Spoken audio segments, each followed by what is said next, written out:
আসসালামু আলাইকুম প্রিয় শিক্ষার্থীরা, তোমাদেরকে স্বাগতম স্কুল অফ এক্সিলেন্সের একটা লাইভ ক্লাসে। এই ক্লাসে আমরা ভূগোল প্রথম পত্রের বোর্ড প্রশ্ন সলভ দেখব।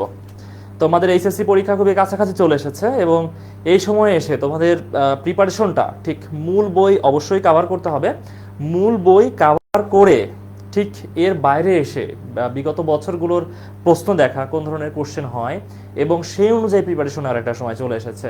তো এর জন্য আমরা এই ক্লাসে বোর্ড কোশ্চেন অ্যানালাইসিস করব, শুধু সলভ না, অ্যানালাইসিস করব এবং অ্যানালাইসিস করার মধ্য দিয়ে আমরা বুঝতে পারবো যে আসলেই জিওগ্রাফিতে কোন ধরনের কোশ্চেন বোর্ড পরীক্ষাতে আসে, তোমাদের এসএসসি পরীক্ষাতে আসে, সেই অনুযায়ী আমরা প্রিপারেশন নিব। আমাদের এখন থেকে নিয়মিতভাবে আমাদের পেজ থেকে test paper solve, board question solve, top MCQ, top CQ, এগুলোর উপর আমাদের ক্লাস হবে। এই ক্লাসটা শুধুমাত্র এমসিকিউ না, এটা সিকিউ এমসিকিউ দুইটাকেই অ্যানালাইসিস করবে, অর্থাৎ পুরো এসএসসি পরীক্ষাকে অ্যানালাইসিস করবে। তোমরা যারা আমাদের সাথে যুক্ত আছো, আমি একটু দেখার চেষ্টা করি যে কারা কারা আমাদের সাথে যুক্ত হয়েছে। জাস্ট আমাকে কিছুটা সময় দিবে, আমি একটু দেখার চেষ্টা করি যে কারা কারা আমাদের সাথে এর মধ্যে যুক্ত হয়েছে।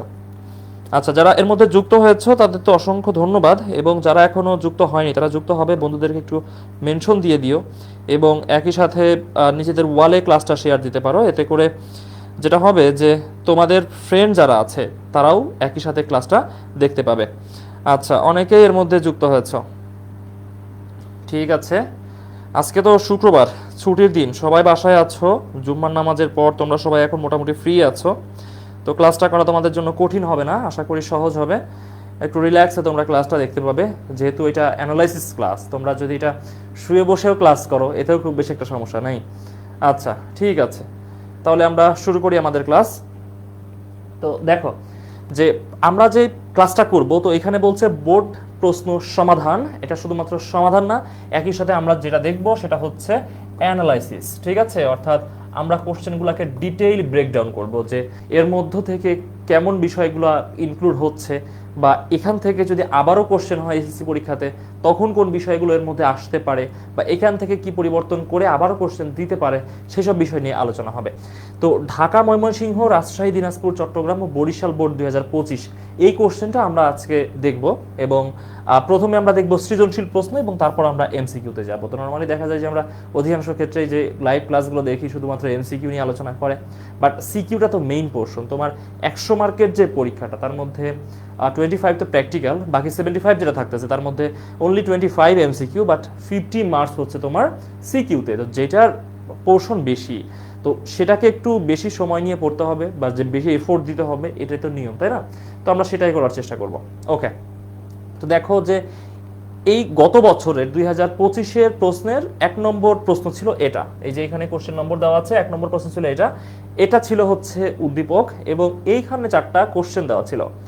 তো এইখানে দেখো যে বলা ছিল পৃথিবীর ভূ অভ্যন্তরীণ গঠন।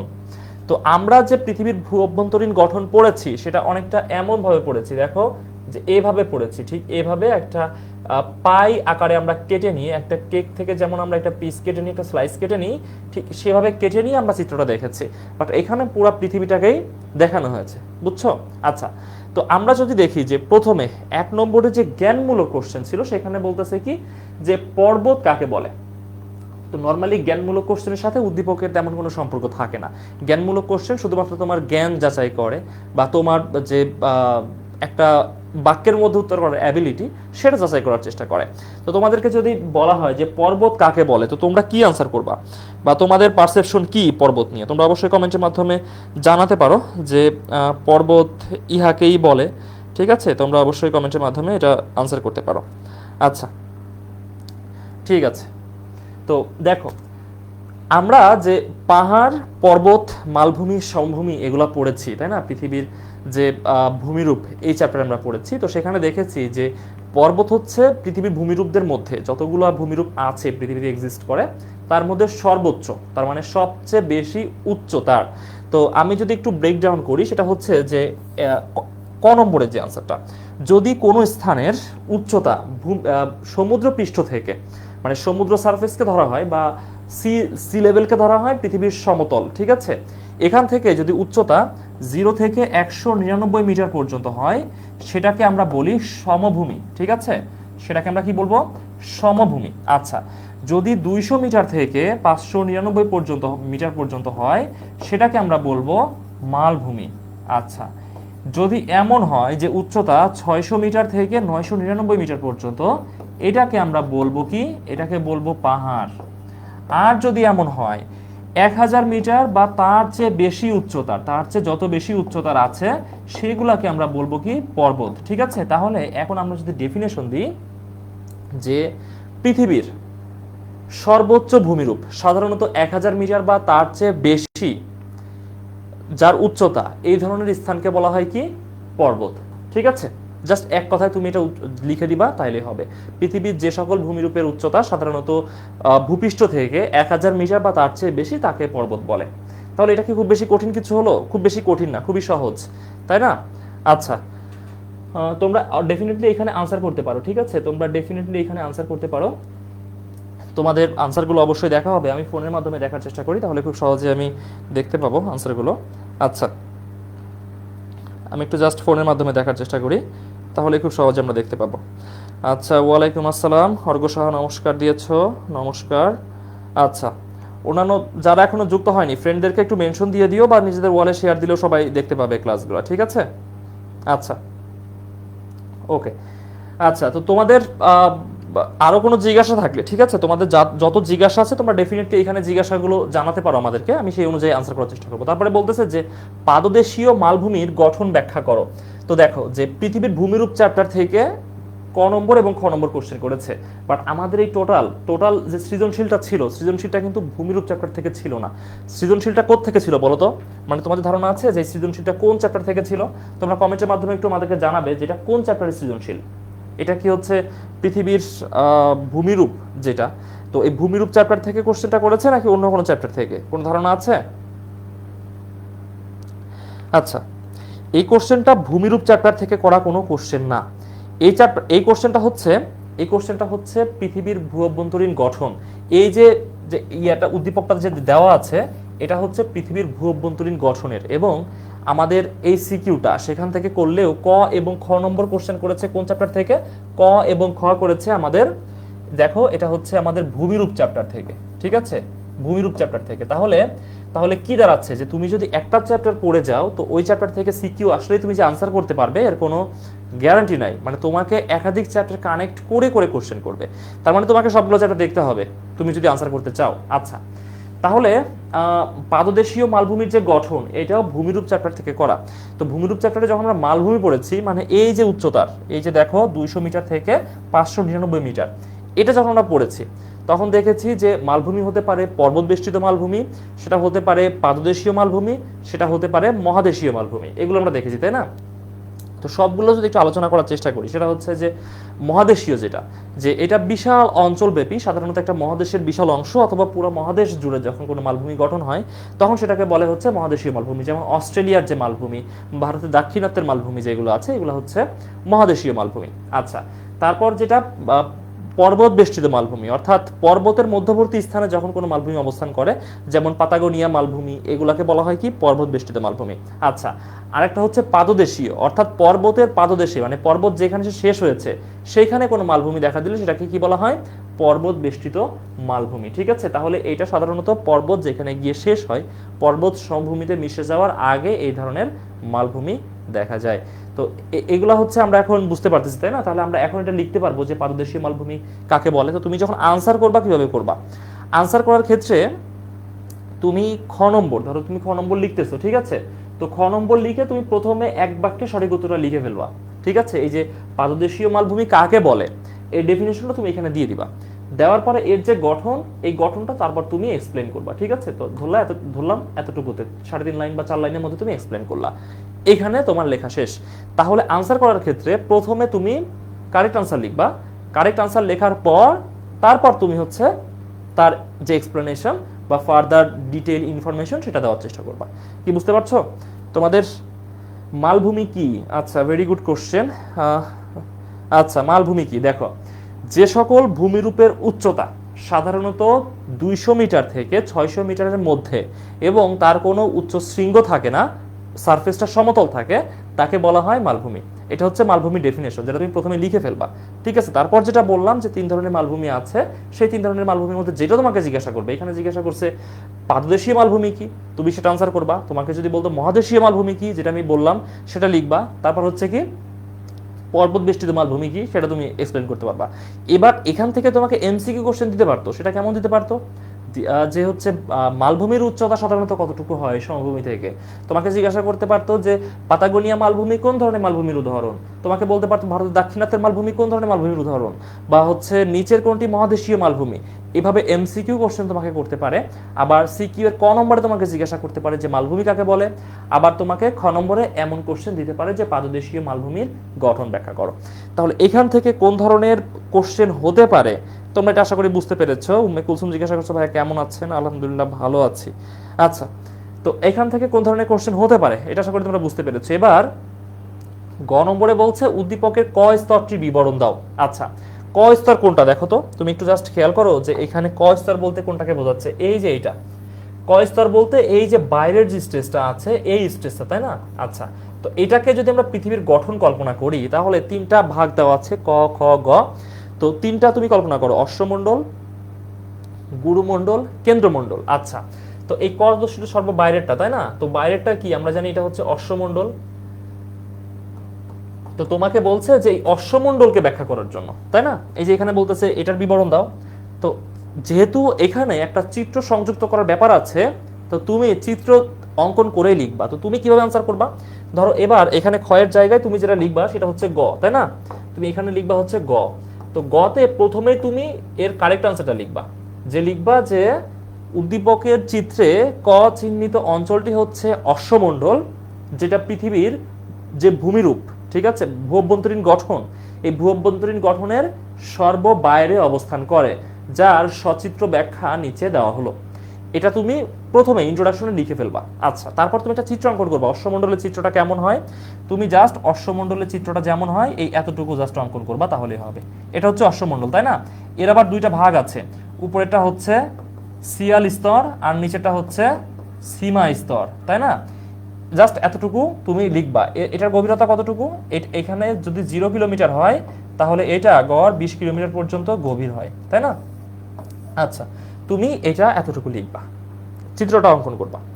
তুমি যদি চাও পুরো চিত্র অঙ্কন করে শুধু অশ্বমণ্ডলটাকে আলাদা করে দেখাবা, দেখাতে পারো, কোনো সমস্যা নাই, সেটাও দেখাতে পারো। আচ্ছা, নিয়ে এবার তুমি এর ব্যাখ্যা লিখবা যে এটা কত কিলোমিটার পর্যন্ত গভীর, এর যে উপাদানগুলো সিলিকন, অ্যালুমিনিয়াম, সিলিকন, ম্যাগনেসিয়াম, এই উপাদানগুলো লিখবা।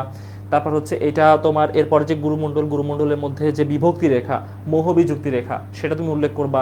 এই মোহ বিযুক্তি রেখাকে আবিষ্কার করেছেন বিজ্ঞানী মোহরভিসিক, তাই না? তো এইগুলো তুমি এক্সপ্লেন করবা তোমার মতো করে অশ্বমণ্ডল। শেষে একটা কনক্লুশন লিখবা, ঠিক আছে, যে অশ্বমণ্ডলের বিস্তারিত বিবরণ থেকে আমরা দেখতে পাই যে মানব জীবনের সকল মানবীয় কর্মকাণ্ড এই অশ্বমণ্ডলের মধ্যে সীমাবদ্ধ, যে কারণে যে কোনো প্রাণীর, ঠিক আছে, বা প্রাণীকুলের, তুমি একবারে লিখবা যে প্রাণীকুলের সকল ভৌগোলিক, রাজনৈতিক, অর্থনৈতিক কর্মকাণ্ডের জন্য অশ্বমণ্ডলের ব্যাপক গুরুত্ব আছে।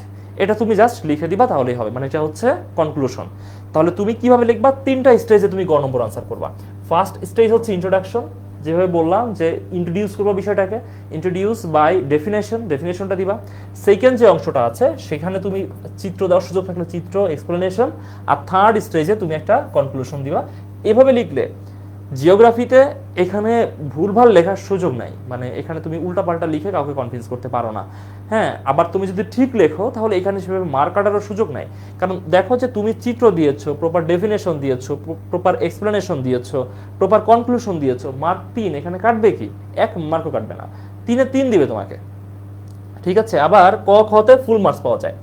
তো জিওগ্রাফির মতো সাবজেক্টে তুমি যদি চিত্রগুলো সুন্দর মতো লিখতে, অঙ্কন করতে পারো পেন্সিল দিয়ে, স্কেল দিয়ে, আবার তুমি যদি ব্যাখ্যাগুলো সুন্দর মতো দিতে পারো পয়েন্ট আকারে, বা হচ্ছে যে এখানে আলোচনা করে দেওয়ার আলোচনা করে, যে এখানে তোমার তুলনা করার তুলনা করে, যেখানে বিশ্লেষণ করার বিশ্লেষণ করে, তোমাকে ফুল মার্কস দিবে, বুঝছো?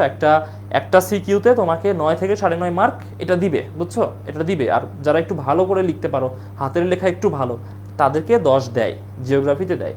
তো দেখা যায় যে 50 মার্কের সিকিউ এর মধ্যে অনেকে দেখবা যে 48 পাচ্ছে, 49 পাচ্ছে। তো তারা কিভাবে পায়, কারণ তারা অ্যাটলিস্ট 2টা 3টাতে 10 পেয়ে যায়, এই কারণে 48 49 উঠে যায় মার্ক। 50-এ 50 হয়তো অনেককে দিবে না, দুই একজন পেয়ে যেতে পারে, বাট অ্যাটলিস্ট 48 49-এর মধ্যে অনেকে থাকে, বুঝছো? আর মানে আমি মনে করি খারাপ লিখলেও 45 দেয়, খারাপ লিখলেন খারাপ না, কখনোই খারাপ বলা যায় না, মানে ওই লেভেলের ভালো না, মানে ওই যে 50-এ 50 পাওয়ার মতো ভালো না, বাট তার চেয়ে একটু নিচু হইলেও 45 পর্যন্ত ওঠানো যায় তুমি যদি এভাবে একটু সুন্দর করে প্রেজেন্ট করতে পারো, ঠিক আছে? আচ্ছা,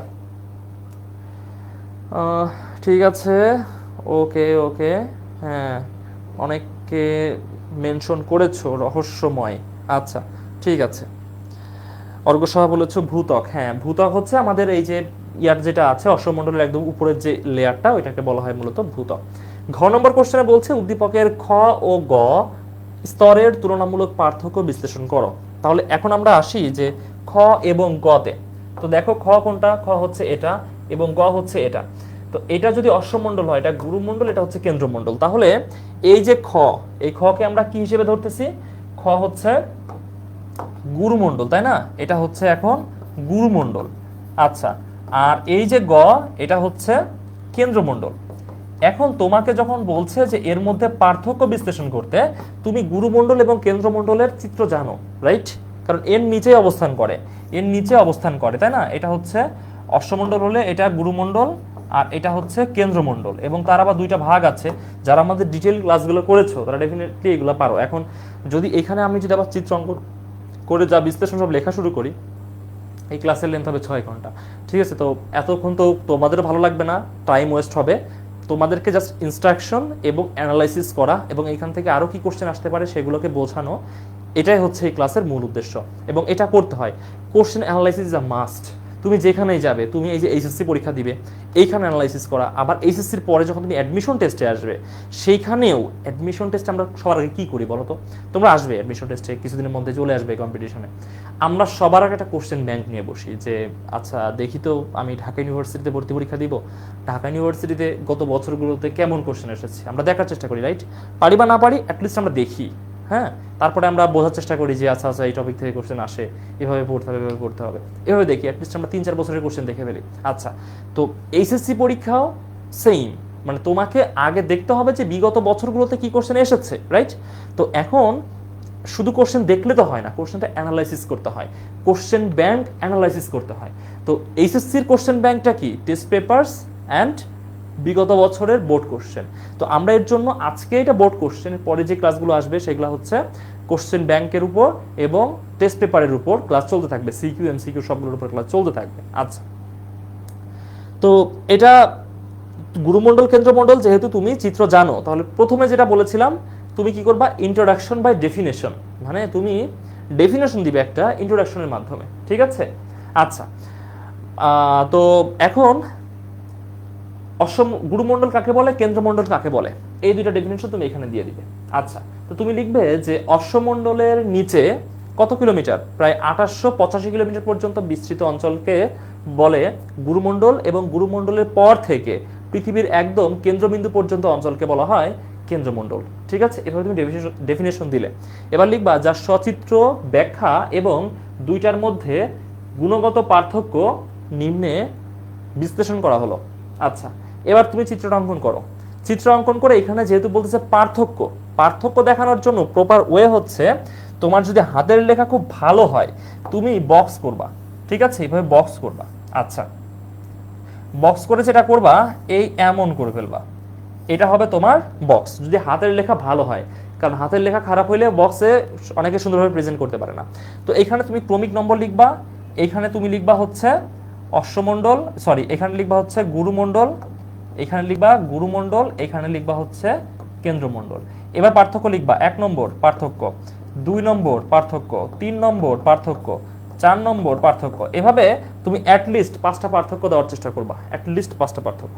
আচ্ছা, আর তোমার যদি হাতের লেখা একটু মনে হয় যে না আমার হাতের লেখা এতটা ভালো না, এভাবে লিখতে আমার সুন্দর দেখায় না, তাহলে তুমি যেটা করবা তুমি প্রথমে এভাবে লিখবা যে এইখানে তুমি দিলা হচ্ছে গুরুমণ্ডল, হ্যাঁ, দেওয়ার পর আন্ডারস্কোর দিবা, দেওয়ার পর তুমি এইখানে 1 নম্বর 2 নম্বর 3 নম্বর করে নরমালি লিখবা, ঠিক আছে? এবার এটা শেষে তুমি লিখবা হচ্ছে কেন্দ্রমণ্ডল, নিচে সাইডে না নিচে লিখবা হচ্ছে কেন্দ্রমণ্ডল, নিয়ে সেইখানে এর বিপরীতে পার্থক্যগুলো দেখাই দিবা, তাহলে হবে। বক্স করবা না, নিচে নিচে লিখবা, এটাও আগে লিখবা, তারপর কেন্দ্রমন্ডল লিখবা, কারণ হাতের লেখা খারাপ হলে বক্সে লেখা খারাপ দেখায়, বুঝছো? এভাবে লিখলে তোমার এখানে ফুল মার্কস দিবে। এবার তুমি কনক্লুশন দিবা যে এই দুটোর মধ্যে আসলে মূল পার্থক্য কোথায়।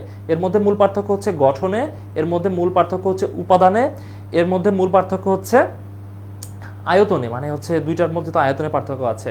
তো লিখবা যে এই বিস্তারিত আলোচনা থেকে আমরা বুঝতে পারি যে গুরুমণ্ডল এবং কেন্দ্রমণ্ডলের মধ্যে গঠনগত, উপাদানগত এবং আয়তনগত সহ বেশ কিছু ক্ষেত্রে খুবই সুনির্দিষ্ট এবং স্পষ্ট পার্থক্য আছে। কনক্লুশন শেষ। ঠিক আছে, তার মানে তোমার লেখাটা হবে খুব বেশি কম্প্রিহেন্সিভ, শুরু হবে ডেফিনেশন দিয়ে, শেষ হবে কনক্লুশন দিয়ে। ঠিক আছে, এবং মাঝে থাকবে একদম প্রপার যেটা চাচ্ছে কোশ্চেনে, বিশ্লেষণ চাইলে বিশ্লেষণ, ব্যাখ্যা চাইলে ব্যাখ্যা, বিবরণ চাইলে জাস্ট তথ্য ইনফরমেশনের মাধ্যমে বিবরণ দেওয়া। মানে এটা কিন্তু খেয়াল করতে হয়, এই যে বলতেছে বিবরণ, এই যে বলতেছে ব্যাখ্যা, এই যে বিশ্লেষণ, এগুলো কি? বিবরণ হচ্ছে শুধু ইনফরমেশন, জাস্ট ইনফরমেশন। ঠিক আছে, ব্যাখ্যা হচ্ছে একটু নিজের ল্যাঙ্গুয়েজকে অ্যাপ্লাই করা, এটা হচ্ছে ব্যাখ্যা। আর বিশ্লেষণ হচ্ছে এর মধ্যে যে ইনহেরেন্ট তথ্য, মানে কি বলে, ল্যাটেন্ট যে তথ্যগুলো আছে, মানে এর ভিতরে যেটা সুপ্ত অবস্থাতে আছে সেটাকে তোমাকে বাইরে নিয়ে আসা। ঠিক আছে, এটা হচ্ছে বিশ্লেষণ। তো এইভাবে তুমি যদি আনসার করো, তোমার এখানে 10-এ 10 দিবে। এভাবে তুমি যদি আনসার করতে পারো। তো প্রথম সৃজনশীল শেষে কারো কোনো কোশ্চেন আছে কিনা, এখানে কারো কোনো জিজ্ঞাসা আছে কিনা? সবাই এখন অ্যাডমিশন নিয়ে আছে আর আমি এইচএসসি নিয়ে আছি। না, এইচএসসি নিয়ে থাকা উচিত তোমার। এখন অ্যাডমিশনটা এখন হচ্ছে সেকেন্ডারি তোমার জন্য। তুমি এখন এইচএসসির জন্য বেশি মনোযোগ দিবা, অ্যাডমিশন হচ্ছে এখন সেকেন্ডারি। তুমি দিনে যদি 10 ঘন্টা লেখাপড়া করো, 8 ঘন্টায় হবে এইচএসসি কেন্দ্রিক, 2 ঘন্টা হবে অ্যাডমিশনের জন্য। আগে এইচএসসি পরীক্ষাটা ভালো করে দাও। আর চর্গ সভা বলতেছো যে ভাই এবার কি সকল বোর্ডে এক কোশ্চেন আসবে? Not sure yet. গত বছর এমসিকিউ জিওগ্রাফিতে সব বোর্ডে একই কোশ্চেন এসেছিল, আর সিকিউ 2 রকম করেছিল। সিকিউ এই যে এখানে যেটা দেখতেছি না, যে ঢাকা, ময়মনসিংহ, রাজশাহী, দিনাজপুর, চট্টগ্রাম, বরিশাল, এগুলো একরকম ছিল। আবার যশোর বোর্ড, আরো কয়েকটা বোর্ড, ওরা আরেক রকম করেছিল। গতবার সিকিউ 2 রকম, এমসিকিউ একই রকম ছিল, মানে সব বোর্ডের এমসিকিউ সেম, বাট সিকিউ এর মধ্যে ডিফারেন্স ছিল। এবার কি করবে এটা ঠিক নয়, আবার ইন্ডিভিজুয়াল বোর্ড কোশ্চেনে করতে পারে, আবার সবাই একসাথে হয়ে যেতে পারে, এটা ডিপেন্ড করে। বাট এটা নিয়ে টেনশন করো না, তুমি প্রিপারেশন ভালো নিলে যেমনি কোশ্চেন করে তুমি পারবা। ঠিক আছে, আচ্ছা। ফারজানা, ওয়ালাইকুম আসসালাম ভাইয়া, সিকিউ আনসারের সময় কি চিত্র আঁকতে হবে খাতায়? ডেফিনেটলি জিওগ্রাফিতে যেখানে চিত্র দেওয়ার, ডেফিনেটলি চিত্র তোমাকে দিতেই হবে, ডেফিনেটলি দিতেই হবে চিত্র, যেখানে দেওয়ার সুযোগ আছে। মানে ভূগোলের ক্ষেত্রে চিত্র দেওয়ার সুযোগ থাকলে চিত্র দেওয়া ফরজ, বুঝছো? দিতেই হবে। আচ্ছা, ঠিক আছে। আর কারো কোনো কোশ্চেন আছে? ভাই একটা কোশ্চেন করি। হ্যাঁ করো অবশ্যই। আমাদের অর্থনীতি সেকেন্ড পেপারের 10 চ্যাপ্টার কি ইম্পর্টেন্ট? 10 চ্যাপ্টার ইম্পর্টেন্ট, হ্যাঁ ডেফিনেটলি ইম্পর্টেন্ট। আচ্ছা, সরাসরি প্রশ্ন করতে পারবা, কোনো সমস্যা নাই, সরাসরি কোশ্চেন করতে পারবা। আচ্ছা ঠিক আছে, ওকে। আচ্ছা, তাহলে 1 নম্বর কোশ্চেন আমরা আশা করি যে সলভ করতে পেরেছি এবং বুঝতে পেরেছি যে আসলে এই কোশ্চেনটা কোন জায়গাতে হয়েছে। তো এখানে তোমাদের একটা সাজেশন দিই যে এই যে পৃথিবীর ভূঅভ্যন্তরীণ গঠন, এই চ্যাপ্টারটা থেকে একটা সিকিউ তোমরা 100% ধরে রাখো, আসবে, কোনোভাবেই মিস হবে না, আসবে, এটা 100% ধরে রাখো। ঠিক আছে, এবার 2 নম্বর কোশ্চেন দেখো। 2 নম্বর কোশ্চেন পৃথিবীর ভূমিরূপ থেকে করেছিল কোশ্চেনটা। এবং আর কারো কোনো জিজ্ঞাসা আছে? অর্গসাও তুমি উত্তর পেয়েছো আশা করি। ওকে, এবার এই কোশ্চেনটা দেখো, পৃথিবীর ভূমিরূপ থেকে করেছে এবং সেখানে নদ নদী একটা পার্ট ছিল, সেই জায়গা থেকে করেছে। তো একটা উদ্দীপকে বলতেছে যে নদীর ক পর্যায়, নদীর খ পর্যায়। তো ক পর্যায় বলতেছে পর্বত থেকে শুরু হয়, আর নদীর খ পর্যায় বলেছিল সমভূমিতে অবস্থিত। তাহলে এই যে বলতেছে যে পর্বত থেকে শুরু হয়, তো নর্মালি পর্বত থেকে নদীর কি হয়? উৎপত্তি হয়। তাহলে এটা হচ্ছে নদীর উৎপত্তি স্থল বা উৎপত্তির পর্যায় বা প্রাথমিক পর্যায়। ঠিক আছে, তাহলে এটাকে বলা হবে নদীর প্রাথমিক পর্যায়। ঠিক আছে, প্রাথমিক পর্যায়। আরেকটা হচ্ছে সমভূমিতে অবস্থিত। তো সমভূমিতে যখন অবস্থিত হয় তখন কি, সেটা হচ্ছে তার মাঝামাঝি অবস্থা। ঠিক আছে, মধ্যম পর্যায়, মধ্যম পর্যায়। তাহলে নদীর নর্মালি অনেকগুলো পর্যায় আছে, প্রাথমিক পর্যায়, মাধ্যমিক, মধ্যম পর্যায়, তারপর হচ্ছে তার বার্ধক্য এবং সমুদ্রে গিয়ে পতন হওয়া, এগুলো হচ্ছে নদীর সাধারণত পর্যায়। আচ্ছা, তো এখন ক নম্বর কোশ্চেনে বলতেছে দেখো জলবায়ু কাকে বলে। তো তোমাকে কোশ্চেনটা করলো পৃথিবীর ভূমিরূপ চ্যাপ্টার থেকে, বাট তোমাকে ক নম্বর কোশ্চেনটা করলো কোত্থেকে বলো তো? আমাদের হচ্ছে আবহাওয়া জলবায়ু যে চ্যাপ্টারটা ছিল, জলবায়ুর উপাদান নিয়ামক, এই জায়গা থেকে তোমাকে কোশ্চেনটা করলো। তার মানে আবারও যেটা করেছে যে চ্যাপ্টারের এমসিকিউটা মানে সৃজনশীলটা যে চ্যাপ্টারের ক নম্বর কোশ্চেনটা অন্য চ্যাপ্টার থেকে দিয়েছে। আগের কোশ্চেনে যেটা দেখলাম এই কোশ্চেনেও সেটাই দেখলাম। আচ্ছা, তো জলবায়ু কাকে বলে? সাধারণত কোনো অঞ্চলের আবহাওয়ার দীর্ঘদিনের সাধারণত 30 থেকে 40 বছরের গড় অবস্থাকে জলবায়ু বলে। এটা হচ্ছে জলবায়ুর সংজ্ঞা। আচ্ছা, আবার আবহাওয়ার সংজ্ঞাটা কি? কোনো স্থানের স্বল্প স্থান, ছোট একটা স্থান, তার 1 থেকে 7 দিনের আবহাওয়ার যে উপাদানগুলো আছে, যেমন বায়ুতাপ, বায়ুচাপ, বায়ুপ্রবাহ, বায়ুর আর্দ্রতা, বৃষ্টিপাত, এগুলোর গড় অবস্থাকে বলা হয় কি? আবহাওয়া। ঠিক আছে, তো আবহাওয়ার উপাদান 5টা: বায়ুতাপ, বায়ুচাপ, বায়ুপ্রবাহ, বায়ুর আর্দ্রতা, বৃষ্টিপাত, এই 5টা। ঠিক আছে, তো এদের 1 থেকে 7 দিনের গড় অবস্থা হচ্ছে আবহাওয়া। এবং এমন আবহাওয়ার বিশাল অঞ্চলের 30 থেকে 40 বছরের গড় অবস্থাকে বলা হয় জলবায়ু। তাহলে জলবায়ু কাকে বলে বুঝতে পেরেছি আমরা। এবার বলতেছে প্লেট সঞ্চালন বলতে কি বোঝায়। আচ্ছা দেখো, এই প্লেট সঞ্চালন আবার কোন চ্যাপ্টারের কোশ্চেন বলতে পারবা? এটা হচ্ছে পৃথিবীর ভূঅভ্যন্তরীণ গঠন। ঠিক আছে, তার মানে দেখো যে চ্যাপ্টার থেকে সৃজনশীলটা করেছে 2 নম্বর কোশ্চেন যেখান থেকে এসেছিল, আমাদের ক নম্বর কোশ্চেন, ক নম্বর কোশ্চেন তার সাথে কমপ্লাই করতেছে না, অন্য চ্যাপ্টার থেকে দিয়ে দিচ্ছে। আচ্ছা, তো প্লেট সঞ্চালন বলতে বোঝায় যে পৃথিবীর যে ক্ষুদ্র ক্ষুদ্রমণ্ডল আছে, মানে কেন্দ্রমণ্ডলকে বলা হয় ক্ষুদ্রমণ্ডল, মানে এটা তো সবচেয়ে ছোট কেন্দ্রমণ্ডলটা, এর এরিয়া কম। আচ্ছা, তো ক্ষুদ্রমণ্ডলের উপর ভাসমান যে বড় বড় 7টা প্লেট বা ক্ষুদ্র প্লেট সহ 27টা প্লেট আছে, এটা পৃথিবীকে ধারণ করে আছে। তো কোনো কারণে যদি এই প্লেটগুলো গতিশীল হয়ে পড়ে, সেগুলোকে প্লেট সঞ্চালন বলে। সেই প্রক্রিয়াকে বলা হয় প্লেট সঞ্চালন, এবং এর ফলে ভূমিকম্প সংঘটিত হয় মূলত। ঠিক আছে, তাহলে পাত সঞ্চালনটা বুঝতে পেরেছো? প্রথমে ডেফিনেশন, তারপর তুমি তোমার মতো এক্সপ্লেনেশন দিবা। গ নম্বরে বলতেছে উদ্দীপকের ক পর্যায়ের বর্ণনা দাও। তাহলে এইখানে ক পর্যায় কোনটা ছিল দেখো তো, এই যে এটা, তার মানে নদীর প্রাথমিক অবস্থা। তো নদীর প্রাথমিক অবস্থা যখন পর্বত থেকে তার উৎপত্তি ঘটে, তখন কি হয়?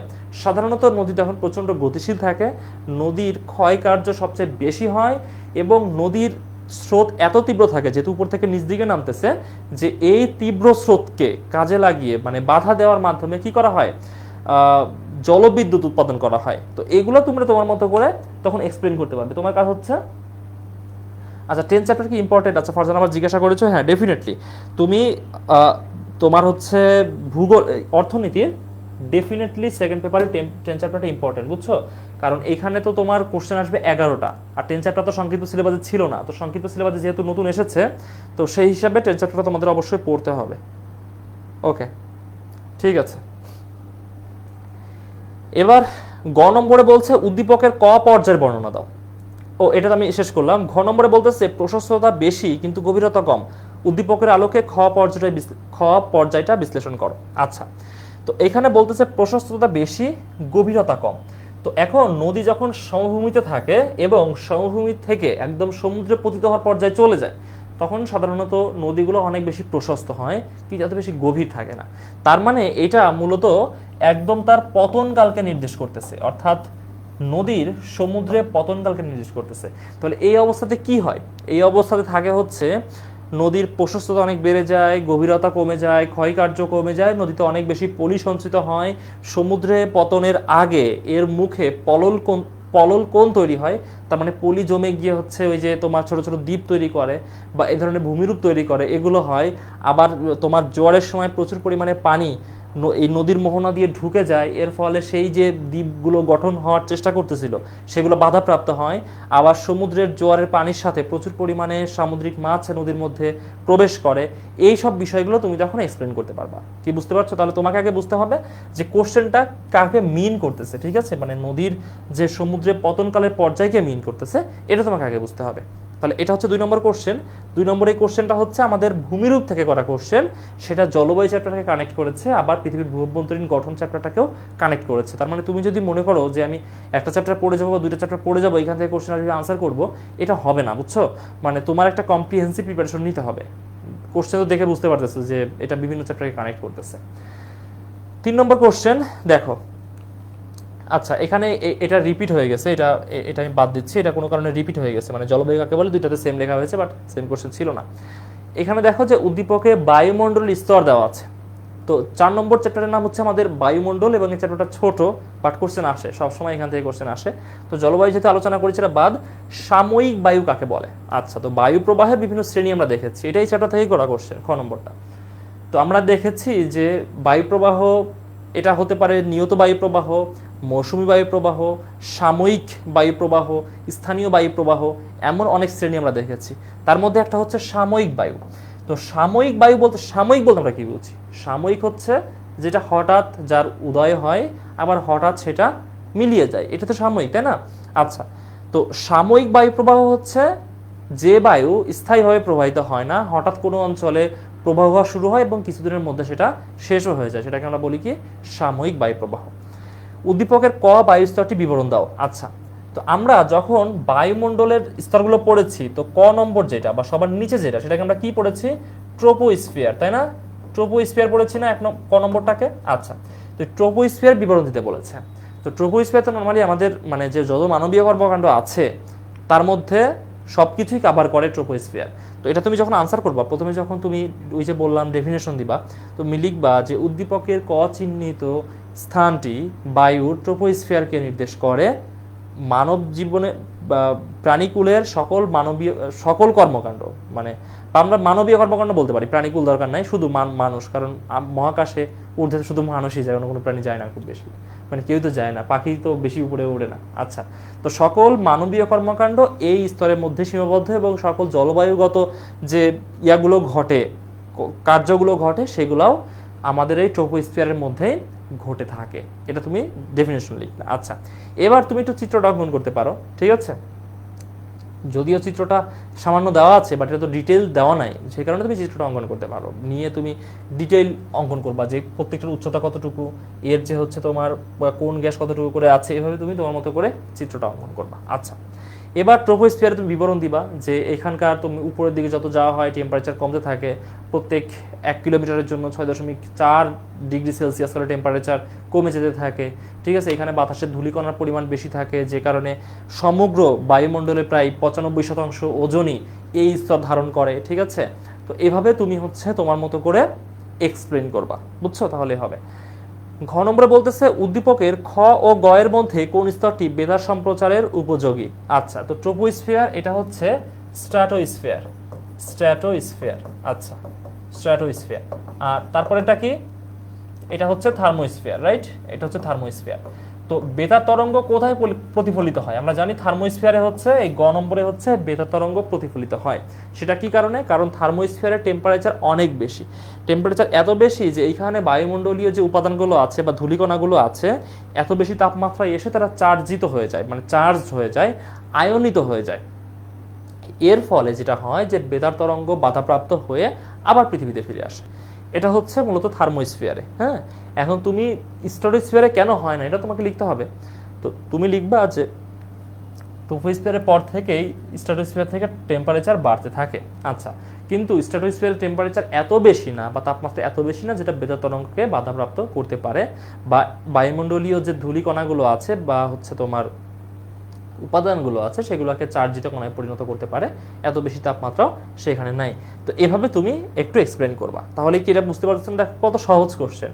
দেখো তোমাদেরকে একটা জিনিস বোঝায় যে তুমি যখন একটা পরীক্ষা দাও, ধরো বাংলা পরীক্ষা দিচ্ছ তুমি প্রথমে, তো তুমি বাংলা পরীক্ষার জন্য 7টা সৃজনশীল তুমি আনসার করবা, তাই না?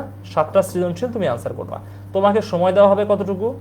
2 ঘন্টা 30 মিনিট, তাই না? তার মানে 2.5 ঘন্টা, 2.5 ঘন্টা তোমাকে দেওয়া হবে। আচ্ছা, আর তুমি যখন জিওগ্রাফি পরীক্ষা দিবে তোমাকে লিখতে হবে 5টা সৃজনশীল, তোমাকে সময় দিবে 2 ঘন্টা 35 মিনিটস, তাই না? তার মানে দেখো যে তোমার 2টা সৃজনশীল কম, উল্টা আরো 5 মিনিট সময় বেশি। বিষয়টা এমন হয়ে যাচ্ছে না? তার মানে তোমার এখানে লেখার অনেক সুযোগ, অনেক সুযোগ। মানে তুমি চিন্তা করো যে 2টা সৃজনশীল কম লেখা মানে কিন্তু এটা অনেক অনেক বড় বেনিফিট পাওয়া, ঠিক আছে? তার মানে তুমি একটা সৃজনশীল 30 মিনিট করে লিখতে পারবা। তো এর 30 মিনিটে তুমি জাস্ট একটা সৃজনশীল কতটুকু লিখি? আমরা নর্মালি 4 পেজ 4.5 পেজ এর মধ্যে তো লিখি, তাই না?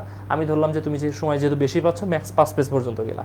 তো আধা ঘন্টায় 5 পেজ লেখা খুব বেশি কঠিন না, একটু ফাস্ট হাতের লেখা হলে 5 পেজ লেখা যায়। আর যারা দেখো যে আমার হাতের লেখা তো ফাস্ট না, তাহলে 4 পেজের মধ্যে লিখবা, 4.5 পেজে লিখবা। তো আধা ঘন্টায় 4 পেজ লেখা একদম ইজি বিষয়, ঠিক আছে? তো এইখানে লেখার অনেক বেশি সুযোগ, চিত্র অঙ্কন করার অনেক বেশি সুযোগ, সময় আছে তোমার হাতে। তো এই কারণে যত বেশি ডেসক্রিপশন দেওয়া যায় তুমি দেওয়ার চেষ্টা করবা। আচ্ছা, 4 নম্বর কোশ্চেন দেওয়া ছিল, দেখো এখানে একটা চিত্র ছিল, এটা হচ্ছে নিয়ত বায়ু প্রবাহের একটা চিত্র, ঠিক আছে? আচ্ছা, তো কোশ্চেন ছিল ক নম্বরে মেঘ কাকে বলে? তোমাকে যদি জিজ্ঞাসা করে যে মেঘ কাকে বলে, তুমি কি বলবা? আমরা তো আকাশে মেঘ দেখি, বাট এটা ডেফিনেশনটা কি? মেঘ হচ্ছে যে সূর্যের তাপে পৃথিবীর জলরাশি থেকে যে জলীয় বাষ্প উৎপন্ন হয়, সেই জলীয় বাষ্প ঊর্ধ্বাকাশে গিয়ে ঘনীভূত হয়ে যে ইয়া তৈরি করে, যে বিশাল জলকুণ্ড তৈরি করে, সেটাকে আমরা বলি কি? মেঘ। ঠিক আছে, এই ডেফিনেশন দিলে তোমাকে এখানে ফুল মার্কস দিয়ে দিবে। আচ্ছা, খ নম্বরে তোমাকে বলতেছে আপেক্ষিক আর্দ্রতা কি, ব্যাখ্যা করো। আচ্ছা, আপেক্ষিক আর্দ্রতা তো একটা হচ্ছে পরম আর্দ্রতা, পরম আর্দ্রতা, আর একটা হচ্ছে আপেক্ষিক আর্দ্রতা। এই আপেক্ষিক এবং পরম এই দুইটা শব্দের মিনিং তোমাকে বুঝতে হবে। যদি মিনিং বুঝতে পারো তাহলে এই জাতীয় কোশ্চেন তোমাকে অনেক কোর্সেই করতে পারে, সবগুলো অ্যান্সার করতে পারবা। তো এখন এই দুইটা হচ্ছে শব্দের মিনিং কি, তোমরা কি এগুলোর মিনিং জানো? আচ্ছা, আরো কি কোশ্চেন আছে ভাই? অনেক টাইম থাকে, হ্যাঁ ডেফিনেটলি এই জিওগ্রাফি পরীক্ষাতে অনেক সময় পাওয়া যায়। তো তোমরা টাইমগুলোকে ইউটিলাইজ করবা, বেশি বেশি লিখে ইউটিলাইজ করবা, মানে কোশ্চেনের লেন্থ একটু বড় করতে পারো, অনেক কিছু তথ্য ইনক্লুড করতে পারো, চিত্র এগুলো ইনক্লুড করতে পারো। আচ্ছা, তো পরম আর আপেক্ষিকের মধ্যে পার্থক্যটা কি? আচ্ছা, পরম হচ্ছে অ্যাবসলিউট। ইংলিশে কি বলা হয়? ইংলিশে পরমকে বলা হয় অ্যাবসলিউট, অ্যাবসলিউট। ঠিক আছে, আচ্ছা, আর একটু অস্পষ্ট হলো লেখাটা, অ্যাবসলিউট। আচ্ছা, আর এই যে আপেক্ষিক যেটা আছে, এই আপেক্ষিক হচ্ছে অন্যের তুলনায়, ঠিক আছে, সাবজেক্টিভ। আমরা ইংলিশে কি বলি? সাবজেক্টিভ। আচ্ছা, সাবজেক্টিভ বুঝো, মানে এটা বিষয় ভিত্তিক না, কিন্তু সাবজেক্টিভ হচ্ছে অন্যের তুলনায়। আমরা বলি না সাবজেক্টিভ ইভ্যালুয়েশন, তার মানে কি? আপেক্ষিক মূল্যায়ন, মানে অন্যের তুলনায় মূল্যায়ন। আচ্ছা, তো এখন এই অ্যাবসলিউট মানে যা আছে তাই। ধরো যে 1 বর্গ কিলোমিটার হিসাব করা হয় সাধারণত, এটা হচ্ছে 1 বর্গ কিলোমিটার এরিয়া। তো এর বাতাসে যতটুকু জলীয় বাষ্প আছে সেটাই হচ্ছে তার আপেক্ষিক আর্দ্রতা। ঠিক আছে, সরি, পরম আর্দ্রতা, আপেক্ষিক বললাম, পরম আর্দ্রতা অ্যাবসলিউট, যা আছে তাই। আচ্ছা, এখন ধরো যে এইখানে আছে আমি ধরলাম যে 50 সেন্টিমিটার, যদি এত ইম্পসিবল 5 সেন্টিমিটার ধরলাম, 5 সেন্টিমিটার জলীয় বাষ্প আছে। মানে এইগুলো সাধারণত সেন্টিমিটার মিলিমিটার এভাবে হিসাব করা হয়। যেগুলো যখন বৃষ্টি হয় বলবে যে আগামী 7 দিনে বাংলাদেশে 5 সেন্টিমিটার বৃষ্টিপাত হওয়ার সম্ভাবনা আছে, মানে এগুলো মানে ওই ইয়াতে হিসাব করা হয়, সেন্টিমিটারে মিটারে এগুলোতে হিসাব করা হয়। আচ্ছা, তো এখন ধরো যে এই অঞ্চলটাতে 20 সেন্টিমিটার পর্যন্ত জলীয় বাষ্প ধারণ করতে পারে, মানে বাতাসের সক্ষমতা আছে। আচ্ছা, কিন্তু আছে 5 সেন্টিমিটার, তাহলে এই 20 সেন্টিমিটারের তুলনায় 5 সেন্টিমিটার সেখানে আছে, তাহলে এখানে একটা সাবজেক্টিভ ইভ্যালুয়েশন হচ্ছে না, সাবজেক্টিভ হিসাব হচ্ছে না, তো আপেক্ষিক হিসাব হচ্ছে না, তুলনামূলক হিসাব হচ্ছে না। তো এটাকে বলা হয় হচ্ছে আপেক্ষিক আর্দ্রতা। তো আপেক্ষিক আর্দ্রতা হচ্ছে যে কোনো স্থানের একক আয়তন, তুমি লিখবা একক আয়তনের কোনো স্থানে তার বাতাসে যতটুকু আর্দ্রতা ধারণ করতে পারে সে তুলনায় বর্তমানে যতটুকু আর্দ্রতা আছে তার অনুপাতকে বলা হয় কি? আপেক্ষিক আর্দ্রতা। তার মানে হচ্ছে কারো মুখাপেক্ষী হওয়া, ঠিক আছে, কারোর সাথে তুলনা হওয়া, এটাই হচ্ছে আপেক্ষিক আর্দ্রতা। আর পরে হচ্ছে কোনো কিছু নাই, অ্যাবসলিউট, যা আছে তাই, অ্যাবসলিউটলি সেটাই। বুঝছো এটা? কারো কোনো কোশ্চেন থাকলে বলবা, কারো কোনো কোশ্চেন থাকলে বলবা। এটা কি এসএসসি নাকি এইচএসসি? এটা এইচএসসির জন্য, এটা এইচএসসির জন্য ভাইয়া। আচ্ছা, ঠিক আছে, এবার এবার এটা তাহলে আমরা বুঝতে পারলাম যে আপেক্ষিক আর্দ্রতা কি, তাই না? তো এই আপেক্ষিক মানেই মনে রাখবা যে অন্য কিছুর তুলনায়, হ্যাঁ, আপেক্ষিক মানেই হচ্ছে অন্য কিছুর তুলনায়, আর পরম মানে হচ্ছে কারোর তুলনায় না, ও যা আছে তাই। ওকে, ক নম্বরে জিজ্ঞাসা করছে উদ্দীপকের ক বায়ু প্রবাহটির বিবরণ দাও। আচ্ছা, দেখো এখানে ক বায়ু প্রবাহ কি দেওয়া আছে, এখানে ক বায়ু প্রবাহ দেওয়া আছে, এই যে এটা, তাই না? এটা, তো এটা কোন বায়ু প্রবাহ বলো তো? কত যেটা আছে, তো দেখো যে বায়ু প্রবাহের যে আমরা সূত্র পড়েছি, ফেরেলের সূত্র মনে আছে? তো ফেরেলের সূত্রের একটা বেসিক বিষয় আছে, সেটা হচ্ছে যে আমরা ধরো এটা হচ্ছে পৃথিবী, তো তাহলে এটা তো উত্তর দিক, রাইট, আর এটা হচ্ছে দক্ষিণ দিক, তাই না? আচ্ছা, তো যখন বায়ু উত্তর থেকে দক্ষিণে প্রবাহিত হয় তখন বাঁ দিকে চেপে প্রবাহিত হয়, এবং যখন বায়ু তোমার হচ্ছে উত্তর থেকে নিরক্ষরেখার দিকে আসে তখন বাঁ দিকে চেপে, এবং যখন হচ্ছে নিরক্ষরেখা থেকে দক্ষিণে যায় তখন হচ্ছে ডান দিকে চেপে প্রবাহিত হয়। এটা হচ্ছে বেসিক নিয়ম, এবং এই নিয়ম মেনে সারা বছর যে বায়ু প্রবাহিত হয় সেটাকে বলা হয় নিয়ত বায়ু প্রবাহ। তার মানে দেখো ফেরেলের সূত্র মেনে এই বায়ুটা প্রবাহিত হচ্ছে সারা বছর একই দিকে, তো এটাকে আমরা বলবো কি? এটাকে আমরা বলবো হচ্ছে নিয়ত বায়ু প্রবাহ। ঠিক আছে, নিয়ত বায়ু প্রবাহ। বাহু লিখেছি আমি বায়ু প্রবাহ, ঠিক আছে, নিয়ত বায়ু প্রবাহ। আচ্ছা, তো এখন এই নিয়ত বায়ু প্রবাহের ব্যাখ্যা আমাদেরকে দিতে হবে। তো নিয়ত বায়ু প্রবাহ সাধারণত ফ্যারাডের সূত্র মেনে যেটা বললাম, ফ্যারাডের সূত্র, সেই অনুযায়ী তুমি লিখবা। আচ্ছা, তুমি আগে ইন্ট্রোডাকশন লিখবা কি, যে উদ্দীপকের ক চিহ্নিত বায়ুটি হচ্ছে নিয়ত বায়ু প্রবাহ, যেটি ফ্যারাডের সূত্র মেনে সারা বছর একই দিকে প্রবাহিত হয়। ইন্ট্রোডাকশন শেষ, এবার তুমি ব্যাখ্যাতে আসবা, লিখবা যে ফ্যারাডের সূত্রে আমরা জানি, ফ্যারাডের সূত্র তুমি লিখলা। আচ্ছা, লেখার পরে তুমি লিখবা যে এইখানে উদ্দীপকের ক চিহ্নিত বায়ুটি একইভাবে প্রবাহিত হচ্ছে, যার বৈশিষ্ট্যগুলো হলো, আচ্ছা বৈশিষ্ট্য তুমি লিখবা, এটা সারা বছর একই দিকে প্রবাহিত হয়। আচ্ছা, প্রাচীনকালে পালতোলা জাহাজগুলো এই বায়ুর পথ অনুসরণ করে চলতো বলে এই বায়ুকে বলা হয় বাণিজ্য বায়ু বা অয়ন বায়ু। আচ্ছা, এভাবে তুমি ব্যাখ্যা লিখবা, অ্যাটলিস্ট 4 থেকে 5টা বৈশিষ্ট্য লিখবা, তাহলে হয়ে গেছে। ঘ নম্বরে তোমাকে জিজ্ঞাসা করছে কি, যে উদ্দীপকের খ অঞ্চলে বায়ুটি প্রবল বেগে প্রবাহিত হওয়ার কারণ বিশ্লেষণ করো। আচ্ছা, খ অঞ্চল হচ্ছে, এখানে খটা মিসিং হয়ে গেছে, আমি এখানে লিখে দিচ্ছি, এইটা ছিল হচ্ছে মূলত খ অঞ্চল, এইটা। আচ্ছা, তো এই অঞ্চলে বায়ুটি প্রবল বেগে কেন প্রবাহিত হয়? দেখো, এই যে 40 থেকে 47 ডিগ্রি দক্ষিণ অক্ষাংশের যে অঞ্চল, এটাকে কি বলা হয় বলতো? এটাকে বলা হয় গর্জনশীল চল্লিশা। গর্জনশীল চল্লিশা, ঠিক আছে। এর কারণটা কি? এর কারণ হচ্ছে, ধরো যে এই যে তোমার নিয়ত বায়ু যেটা আছে, এটা নিরক্ষরেখা বরাবর আসলো, তো এইখানে তো সূর্য খারাপভাবে কিরণ দেয়, যে কারণে নিরক্ষীয় নিম্নচাপ অঞ্চল বলা হয় এটাকে। তো নিরক্ষীয় নিম্নচাপ থেকে যে বায়ুগুলো বাইরের দিকে চলে আসে, ঠিক আছে, তো এর ফলে উপক্রান্তীয় উচ্চচাপ অঞ্চল ঠিক তার পরেই থাকে। তার মানে এই যে অঞ্চলটা আছে গর্জনশীল চল্লিশা, এটাকে কি বলা হয়? উপক্রান্তীয় উচ্চচাপ অঞ্চল, ঠিক আছে, উপক্রান্তীয় উচ্চচাপ অঞ্চল। আচ্ছা, তো এখন উচ্চচাপ মানেই তো আমরা বুঝি যে এখানে বায়ু প্রবল বেগে প্রবাহিত হবে, তাই না? আচ্ছা, তো এখান থেকে বায়ু যেহেতু ছিটকে এখানে প্রবেশ করতেছে, সেই কারণে এখানে প্রচুর স্পিডে বায়ু প্রবাহিত হয়। কি বুঝতে পারছো? তার মানে এর মূলত কারণ হচ্ছে নিরক্ষরেখার পাশের অবস্থান এবং উপক্রান্তীয় উচ্চচাপ অঞ্চলে এই 40 থেকে 47 ডিগ্রি অঞ্চলটা অবস্থান করে। এটা তুমি যদি এক্সপ্লেন করতে পারো, মানে গর্জনশীল চল্লিশা এবং এটা, এই দুইটা বিষয় তুমি যদি আনতে পারো, তাহলে তোমাকে এখানে মার্কস দিয়ে দিবে। আচ্ছা, তাহলে দেখো সৃজনশীলটা এসেছে কোন চ্যাপ্টার থেকে বলো তো? এটা এসেছে আমাদের হচ্ছে বায়ু প্রবাহের যে চ্যাপ্টারটা আছে, ঠিক আছে, বায়ু যে চ্যাপ্টারটা আছে সেখান থেকেই মূলত এসেছে। আচ্ছা, কারো কোনো কোশ্চেন আছে আর? আচ্ছা, অয়ন বায়ু, ইয়েস, অয়ন বায়ু বলা হয় এটাকে। ঠিক আছে, ঠিক আছে, ওকে। এবার হচ্ছে আমরা পরের কোশ্চেনে যাই। দেখো, আমরা 4টা কোশ্চেন সলভ করে ফেলেছি, মানে কত ফাস্ট, তাই না? মানে তুমি তোমার যখন প্রিপারেশন ভালো হবে, তুমি খুব ফাস্ট উত্তর করতে পারবা, বাট তোমার যেহেতু সময় অনেক বেশি, তুমি অনেক বেশি তথ্য দিয়ে আনসার করবা, এটা প্রত্যাশা। আচ্ছা, এবার দেখো আরো একটা সৃজনশীল, এটা 5 নম্বর কোশ্চেন। তোমাকে বলতেছে ক নম্বরে পলল কোণ কাকে বলে? আচ্ছা, তো পলল বলতে এখানে কি বোঝায়, এটা আগে আমরা বোঝার চেষ্টা করি যে পলল কি। এই পলল হচ্ছে মূলত পলি, ঠিক আছে, আমরা পলি বলি না, পলি মাটি, এই পলি থেকে পলল এখানে লেখা হচ্ছে। আর কোণ, নর্মালি এই কোণ বলতে, এই যে আমরা কোন আইসক্রিম খাই না, সেটা দেখতে কেমন হয়? অনেকটা এমন হয় না, মানে এই যে এমন, এটা হচ্ছে কোন আইসক্রিমের শেপ।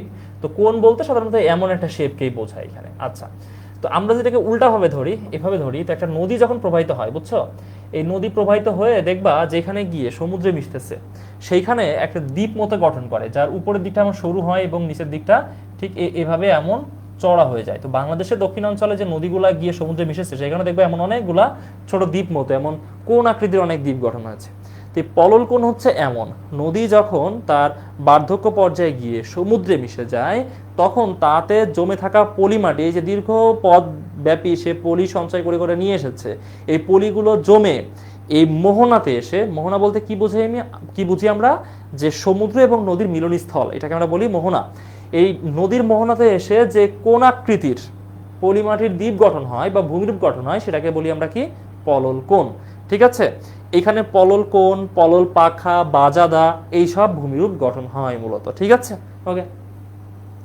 খ নম্বরে বলতেছে বদ্বীপ কি? আচ্ছা, বদ্বীপ কি, ডেল্টা কি, তাই না? বদ্বীপের ইংলিশ হচ্ছে ডেল্টা। আমরা ডেল্টা প্ল্যান 2100 এগুলো পড়বো অ্যাডমিশন টেস্টের সময়, নেদারল্যান্ডসের সাথে বাংলাদেশের যে চুক্তি, সেগুলো আমরা দেখার চেষ্টা করবো, বাট এখন তোমাকে বদ্বীপ কি সেটা জানতে হবে।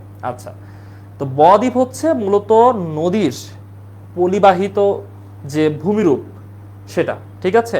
তো দেখো, এই যে পলল কোণটা, এটা অনেকটা ব আকৃতির না, এই শেপটা অনেকটা ব আকৃতির, এমন না? তো এটা মাত্রা বাদে এক বাংলা ব আকৃতির। তো নদীর পলিমাটি জমে যখন কোনো ভূমিরূপ গঠন করে এবং তার আকৃতি যখন বাংলা মাত্রাহীন বয়ের মতো হয় তখন সেটাকে বলা হয় বদ্বীপ। ঠিক আছে, তো বাংলাদেশকে বলা হয় পৃথিবীর বৃহত্তম বদ্বীপ। তো বাংলাদেশের আমি যদি একটা কোন রকম মানচিত্র দেখার চেষ্টা করি, তো বাংলাদেশের মানচিত্রটা হচ্ছে এমন। ঠিক আছে, তো এই অঞ্চলটা তো পাহাড়ি অঞ্চল, আমি তোমাকে একটু দেখাচ্ছি। বাংলাদেশের হিল ট্র্যাক্স অঞ্চলটাকে তুমি বাদ দিয়ে দাও, এই যে সিলেট অঞ্চল, চিটাগং অঞ্চল, এটাকে তুমি বাদ দিয়ে দাও, এই অঞ্চলটুকুকে তুমি বাদ দিয়ে দাও। আচ্ছা, আবার এই দিকটাও বেশ, ওই যে তোমার হচ্ছে হিমালয় পর্বতের অঞ্চলটা আছে। তো বাকি যেটা থাকতেছে, বাকি যে অঞ্চলটা থাকতেছে সেটা দেখো যে অনেকটা অনেকটা বাংলা মাত্রাহীন বয়ের মতো। ঠিক আছে, এখানটা মাত্রা দিলে যেন ব হয়ে যেত। এই কারণে এই অঞ্চলটা মূলত হচ্ছে পলিবাহিত নদীর যে পলিমাটি সেটা দিয়ে গঠিত, এবং এত বড় অঞ্চল পৃথিবীতে আর কোথাও গঠন হয়নি, মানে নদীর পলি সঞ্চিত হওয়ার ফলে। এই কারণে বাংলাদেশকে বলা হয় পৃথিবীর বৃহত্তম বদ্বীপ। তবে বাংলাদেশের উদাহরণটা তাহলে তুমি এখানে অবশ্যই দিয়ে দিবে। ঠিক আছে, যে তোমাকে এমসিকিউতে কোশ্চেন করতে পারে যে পৃথিবীর বৃহত্তম বদ্বীপের নাম কি। আচ্ছা, গ নম্বরে বলতেছে উদ্দীপকে উল্লিখিত 1 নং এর কারণ বর্ণনা করো। 1 নম্বর হচ্ছে এটা। তো 1 নম্বরে কি বলতেছে দেখো তো, পড়তে পারছো তোমরা? অনেক ছোট করে লেখা এটা। মোবাইল ফোনে পড়া যাচ্ছে? হ্যাঁ পড়া যাচ্ছে, আমার এখানে পড়া যাচ্ছে, আমি তোমরা পড়তে পারতেছো আশা করি। মানচিত্র দেখে জায়গা চিনতে পারি না। মানচিত্র তুমি কিনবা বাজার থেকে, 2টা মানচিত্র কিনবা। তুমি কোন মানচিত্র দেখো আমি জানি না, তুমি হয়তো বইয়ের মানচিত্র দেখো বেটা, তুমি বাংলাদেশের মানচিত্র এবং আন্তর্জাতিক মানচিত্র দেখবা। ঠিক আছে, আচ্ছা। তো মানচিত্র তুমি এমন জায়গাতে রাখবা যেখানে তোমার সবসময় চোখ পড়ে। তোমার পড়ার টেবিল থাকলে পড়ার টেবিলের একদম সামনে, ফ্রন্টে, বা যদি ফ্রন্টে না থাকে সুযোগ, দেওয়াল টেওয়াল না থাকে, তাহলে সাইডে। অ্যাটলিস্ট একদিকে তো পড়ার টেবিলের দেওয়াল থাকেই, অ্যাটলিস্ট একদিকে, 2 দিকেও থাকতে পারে। আচ্ছা, তো সেইখানে রাখবা এবং সব সময় দেখবা, শুধু পড়ার সময় না। মানচিত্র শুধু পড়ার সময় দেখতে হয় না, মানচিত্র শখে দেখতে হয়। যে আচ্ছা ঠিক আছে, বসে আছি, দেখি তো এই, আচ্ছা এখন আমি আফ্রিকা মহাদেশ দেখবো। আচ্ছা আফ্রিকা মহাদেশ দেখি তো উপরের দিকে কোন দেশগুলো আছে। তো আমি আর দেখলাম যে উপরের দিকে আছে মিশর, আলজেরিয়া, এইসব দেশগুলো উপরের দিকে আছে। আচ্ছা, আফ্রিকা মহাদেশের একদম দক্ষিণের দেশ কোনগুলো? সাউথ আফ্রিকা দক্ষিণের দেশ, জিম্বাবুয়ে, এইসব দেশ হচ্ছে দক্ষিণ দিকে। আচ্ছা, মধ্য আফ্রিকার কোনগুলো দেশ আছে? সাদ, মধ্য আফ্রিকান প্রজাতন্ত্র, কঙ্গো, এইসব দেশগুলো মধ্য আফ্রিকায় আছে। এভাবে তুমি মানে শখে দেখবা সবসময়। এই শখের বসে তুমি যদি মানচিত্র দেখা শুরু করো, তখন তুমি মানচিত্র বুঝতে শিখবা। তাছাড়া জোর করে কখনো মানচিত্র মনে থাকে না। মানে মানচিত্র বিষয়টা হচ্ছে শখের জিনিস, শখ করেই মানচিত্র পড়তে হয়। ঠিক আছে, আচ্ছা। তো এখানে 1 নম্বরে যেটা বলতেছে যে 1 নম্বরের কারণ কি, প্রাকৃতিক বা মানব সৃষ্ট কারণে ভূপৃষ্ঠ কেঁপে ওঠে। তার মানে বুঝতে পারতেছে এটা ভূমিকম্প। ভূমিকম্প ছাড়া কি হতে পারে এটা? তার মানে এইখানে ক নম্বরে বোঝাচ্ছে কি, ভূমিকম্প। রাইট, আচ্ছা। তো উদ্দীপকে এর কারণ কি, মানে ভূমিকম্পের কারণগুলা কি মনে আছে? ওই যে 5 সঞ্চালনের পরেই পৃথিবীর ওই যে ভূমিরূপ পরিবর্তনের অন্যতম একটা কারণ হচ্ছে ভূমিকম্প। ভূমিকম্পের কারণ হচ্ছে 5 সঞ্চলন, আগ্নেয়গিরির অগ্নুৎপাত, তারপরে ভূগর্ভে কি পানির প্রবেশ, তারপরে হচ্ছে ভূগর্ভে তোমার হিমবাহের প্রবেশ, তারপর হচ্ছে খনি ধস, তারপরে আর কি ছিল, তারপর হচ্ছে তোমার পাহাড় ধস।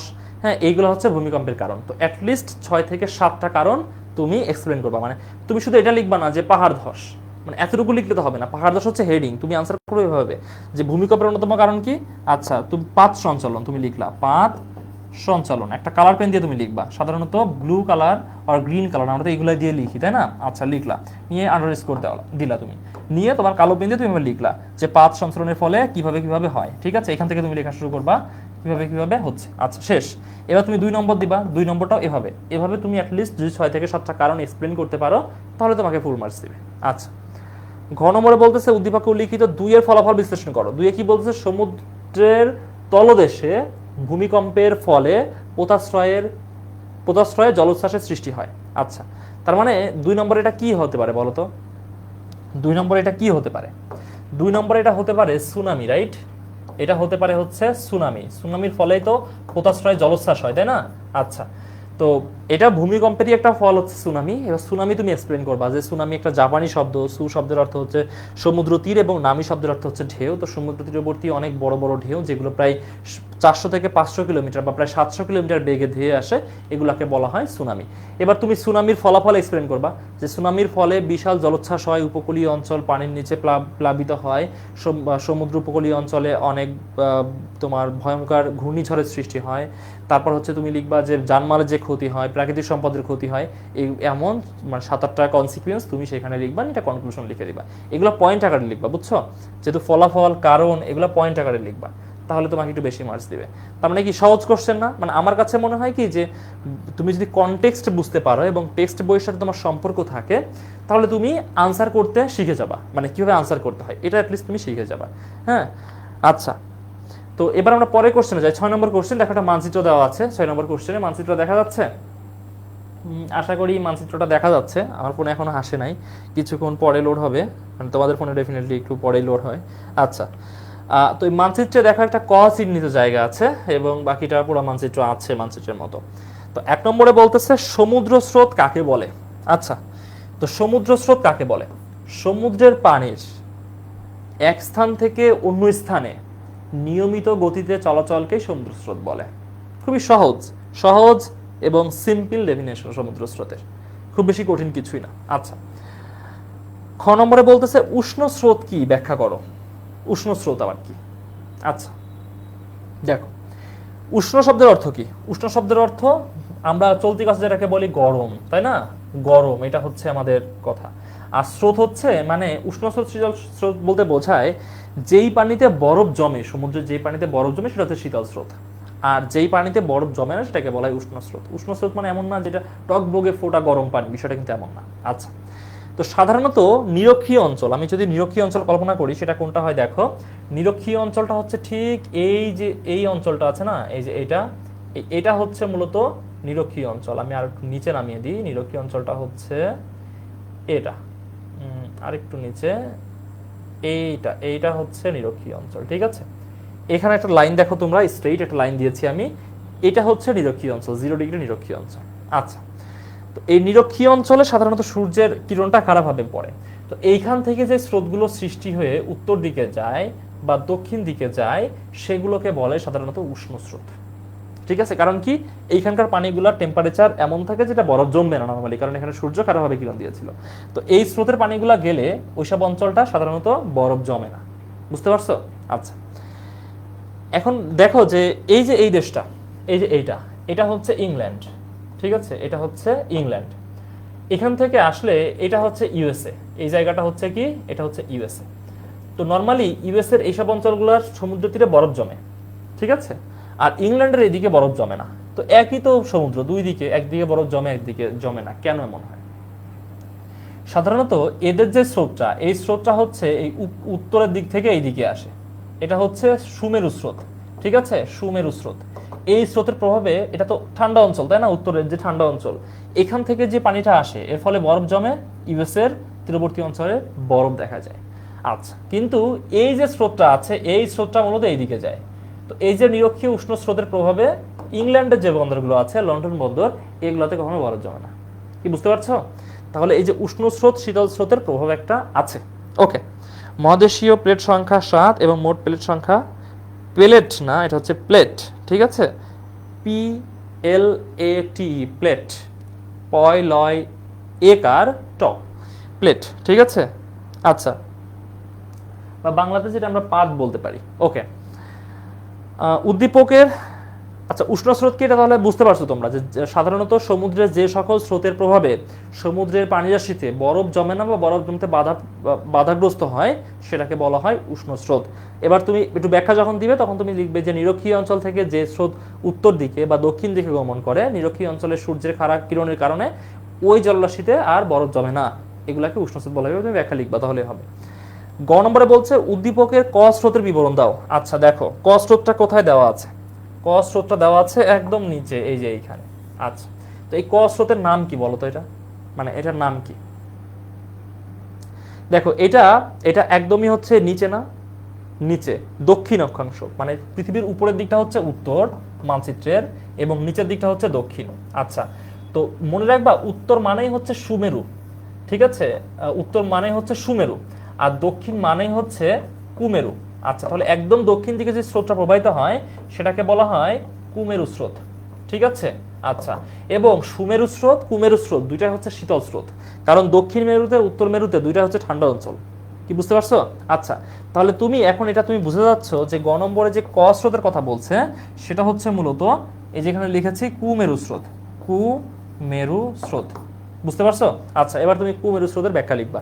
যেটা দক্ষিণ অক্ষাংশ থেকে প্রবাহিত হয়, এটা খুবই শীতল স্রোত, এই স্রোতের প্রভাবে বরফ জমে। এটা কোন দিক থেকে প্রবাহিত হয়? এটা দক্ষিণ আমেরিকা মহাদেশ থেকে আফ্রিকা মহাদেশের প্রান্ত ভাগের দিকে প্রবাহিত হয়। এভাবে তুমি লিখবা। কি বুঝতে পারছো? এভাবে 5 থেকে 6টা পয়েন্ট তুমি যদি এক্সপ্লেন করতে পারো তাহলেই হবে। আচ্ছা, বলতেছো যে ভাইয়া ভূগোলের মাস্ট চ্যাপ্টার যেইগুলো পড়াই লাগবে এমন কিছু চ্যাপ্টার বলে দিন। ডেফিনেটলি বলে দিব, সম্পূর্ণ ক্লাস করো, সম্পূর্ণ ক্লাস শেষে আমরা বুঝতে পারবো যে কোন চ্যাপ্টারগুলো কতটুকু গুরুত্বপূর্ণ। ঠিক আছে? তো রিকোয়েস্ট করবো সম্পূর্ণ ক্লাসটা করো। ঠিক আছে? ডেফিনেটলি সম্পূর্ণ ক্লাসটা করতে হবে আগে। আচ্ছা, ঘ নম্বরে বলছে যে উদ্দীপকের খ অঞ্চলে শৈবাল সাগর সৃষ্টির কারণ বিশ্লেষণ করো। আচ্ছা, খ অঞ্চল কোনটা? খ অঞ্চলটা এখানে একটু মিসিং হয়ে গিয়েছে, আমি খ অঞ্চলটা তোমাদেরকে দেখিয়ে দিই। খ অঞ্চল ছিল হচ্ছে এই জায়গাটাতে, এই জায়গাটাতে। আচ্ছা, এইখানে শৈবাল সাগর সৃষ্টির কারণ ব্যাখ্যা করতে হবে। তো শৈবাল সাগর মানে কি? শৈবাল বুঝো?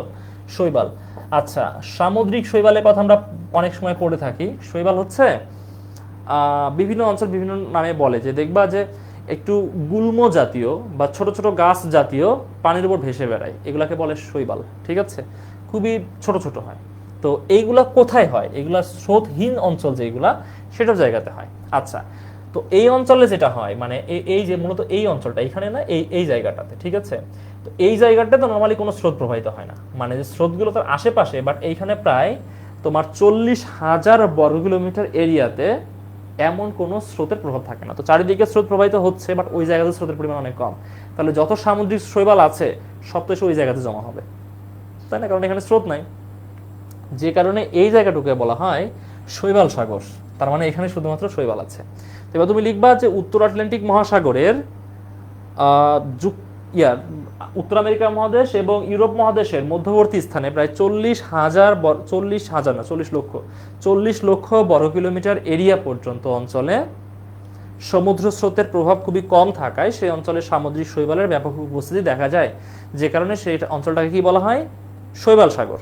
এবং কেন এই অবস্থা দেখা যায় এর কারণ হিসেবে তুমি লিখবা যে এই যে তোমার হচ্ছে সুমেরু স্রোত বা হচ্ছে নিরক্ষীয় উষ্ণ স্রোত, হ্যাঁ, এই স্রোতগুলো প্রবাহিত হচ্ছে, বাট ওই অঞ্চল দিয়ে কোনো স্রোত প্রবাহিত হয় না, সেই কারণে সামুদ্রিক শৈবালগুলো এখানে জমা হয়।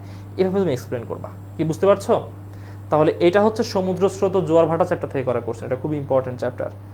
ভাই ক্লাস কতক্ষণ হবে? আর বেশিক্ষণ না, এই যে সৃজনশীল 6টা হয়ে গেছে, আর 2টা সৃজনশীল আছে, তারপর আমরা ঝপাঝপ এমসিকিউ সলভ করে ফেলবো, তারপরে হয়ে যাবে।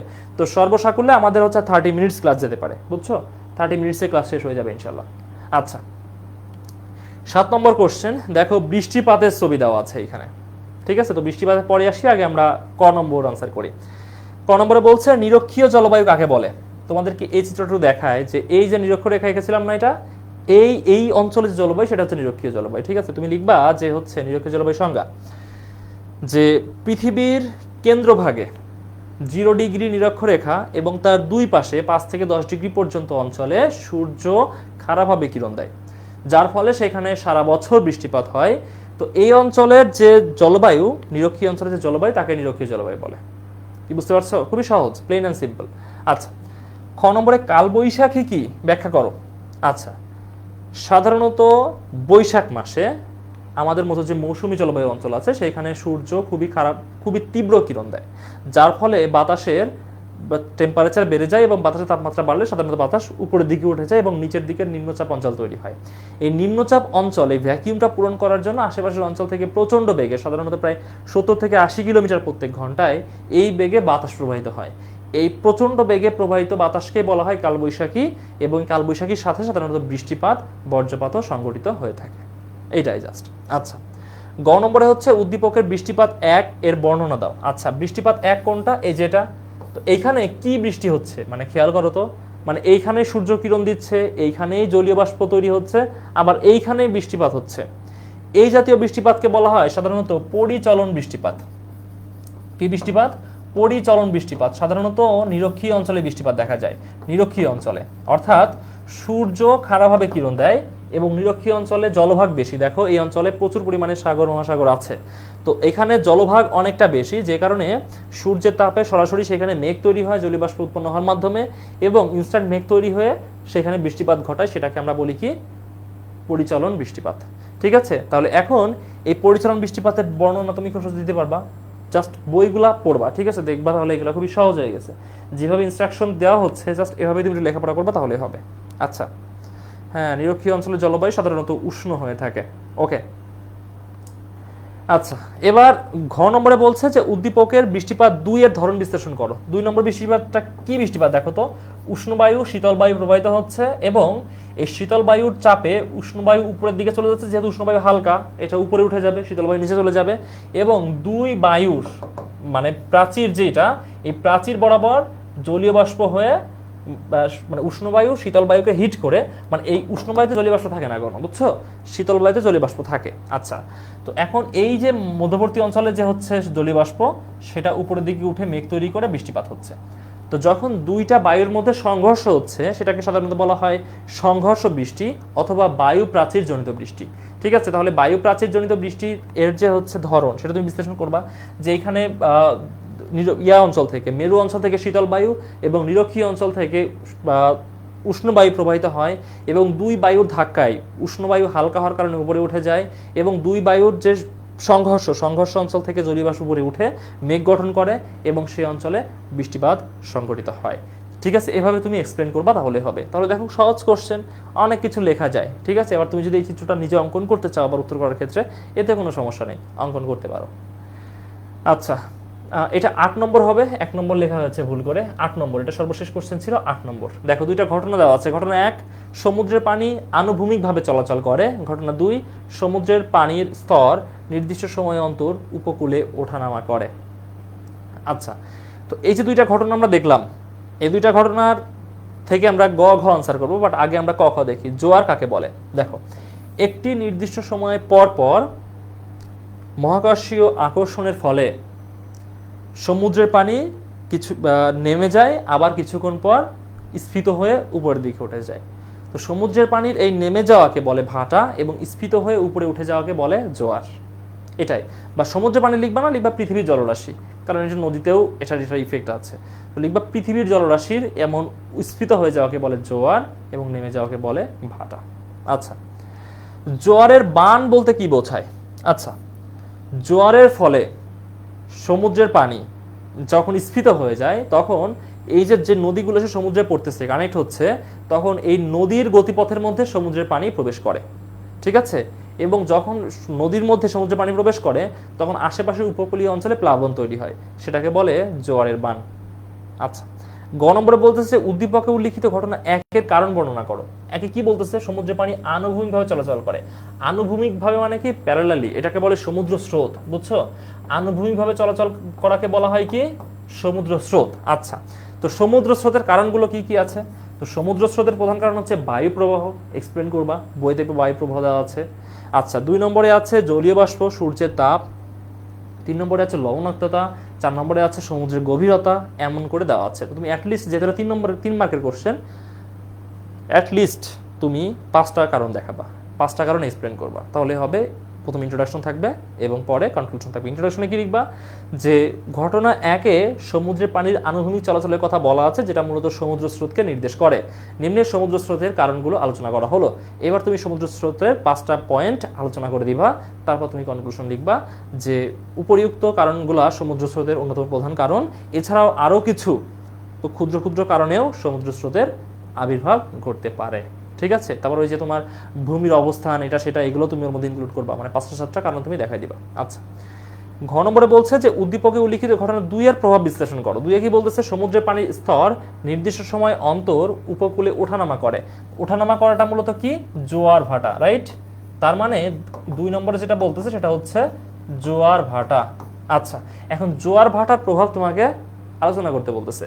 জোয়ার ভাটার প্রভাব কি আছে? মৎস্য চাষের প্রভাব আছে, তারপর নদীর যে নাব্যতা রক্ষা, এটা একটা ভূমিকা আছে, দ্বীপ গঠনে বাধা প্রদান করে, তারপর হচ্ছে তোমার এই যে আমরা নদীতে যে ময়লা আবর্জনা ফেলি এটা সমুদ্রে ডিসপোজ হয়ে যায় এর মাধ্যমে, সেখানে একটা প্রভাব আছে, লবণ চাষের প্রভাব আছে, হ্যাঁ, তারপর হচ্ছে তোমার নদীর মোহনা প্রশস্ত করা, তারপর হচ্ছে তোমার বাণিজ্যিক জাহাজগুলো নদীতে যাতে সহজে প্রবেশ করতে পারে, এইগুলোতে একটা ইফেক্ট আছে। এমন 6টা-7টা ইফেক্ট তুমি আলোচনা করবা, তাহলেই হবে। তো বুঝতে পারতেছো এটা কিভাবে আনসার করতে হবে? তো খুবই সহজ, তাই না? আচ্ছা, তো এখন সিকিউ এর জন্য গুরুত্বপূর্ণ কোনগুলো, কোন চ্যাপ্টারগুলো গুরুত্বপূর্ণ আমি এখানেই লিখে দিচ্ছি। দেখো, কোন চ্যাপ্টারগুলো মাস্ট পড়তে হবে, এরপর আমরা এমসিকিউতে যাব।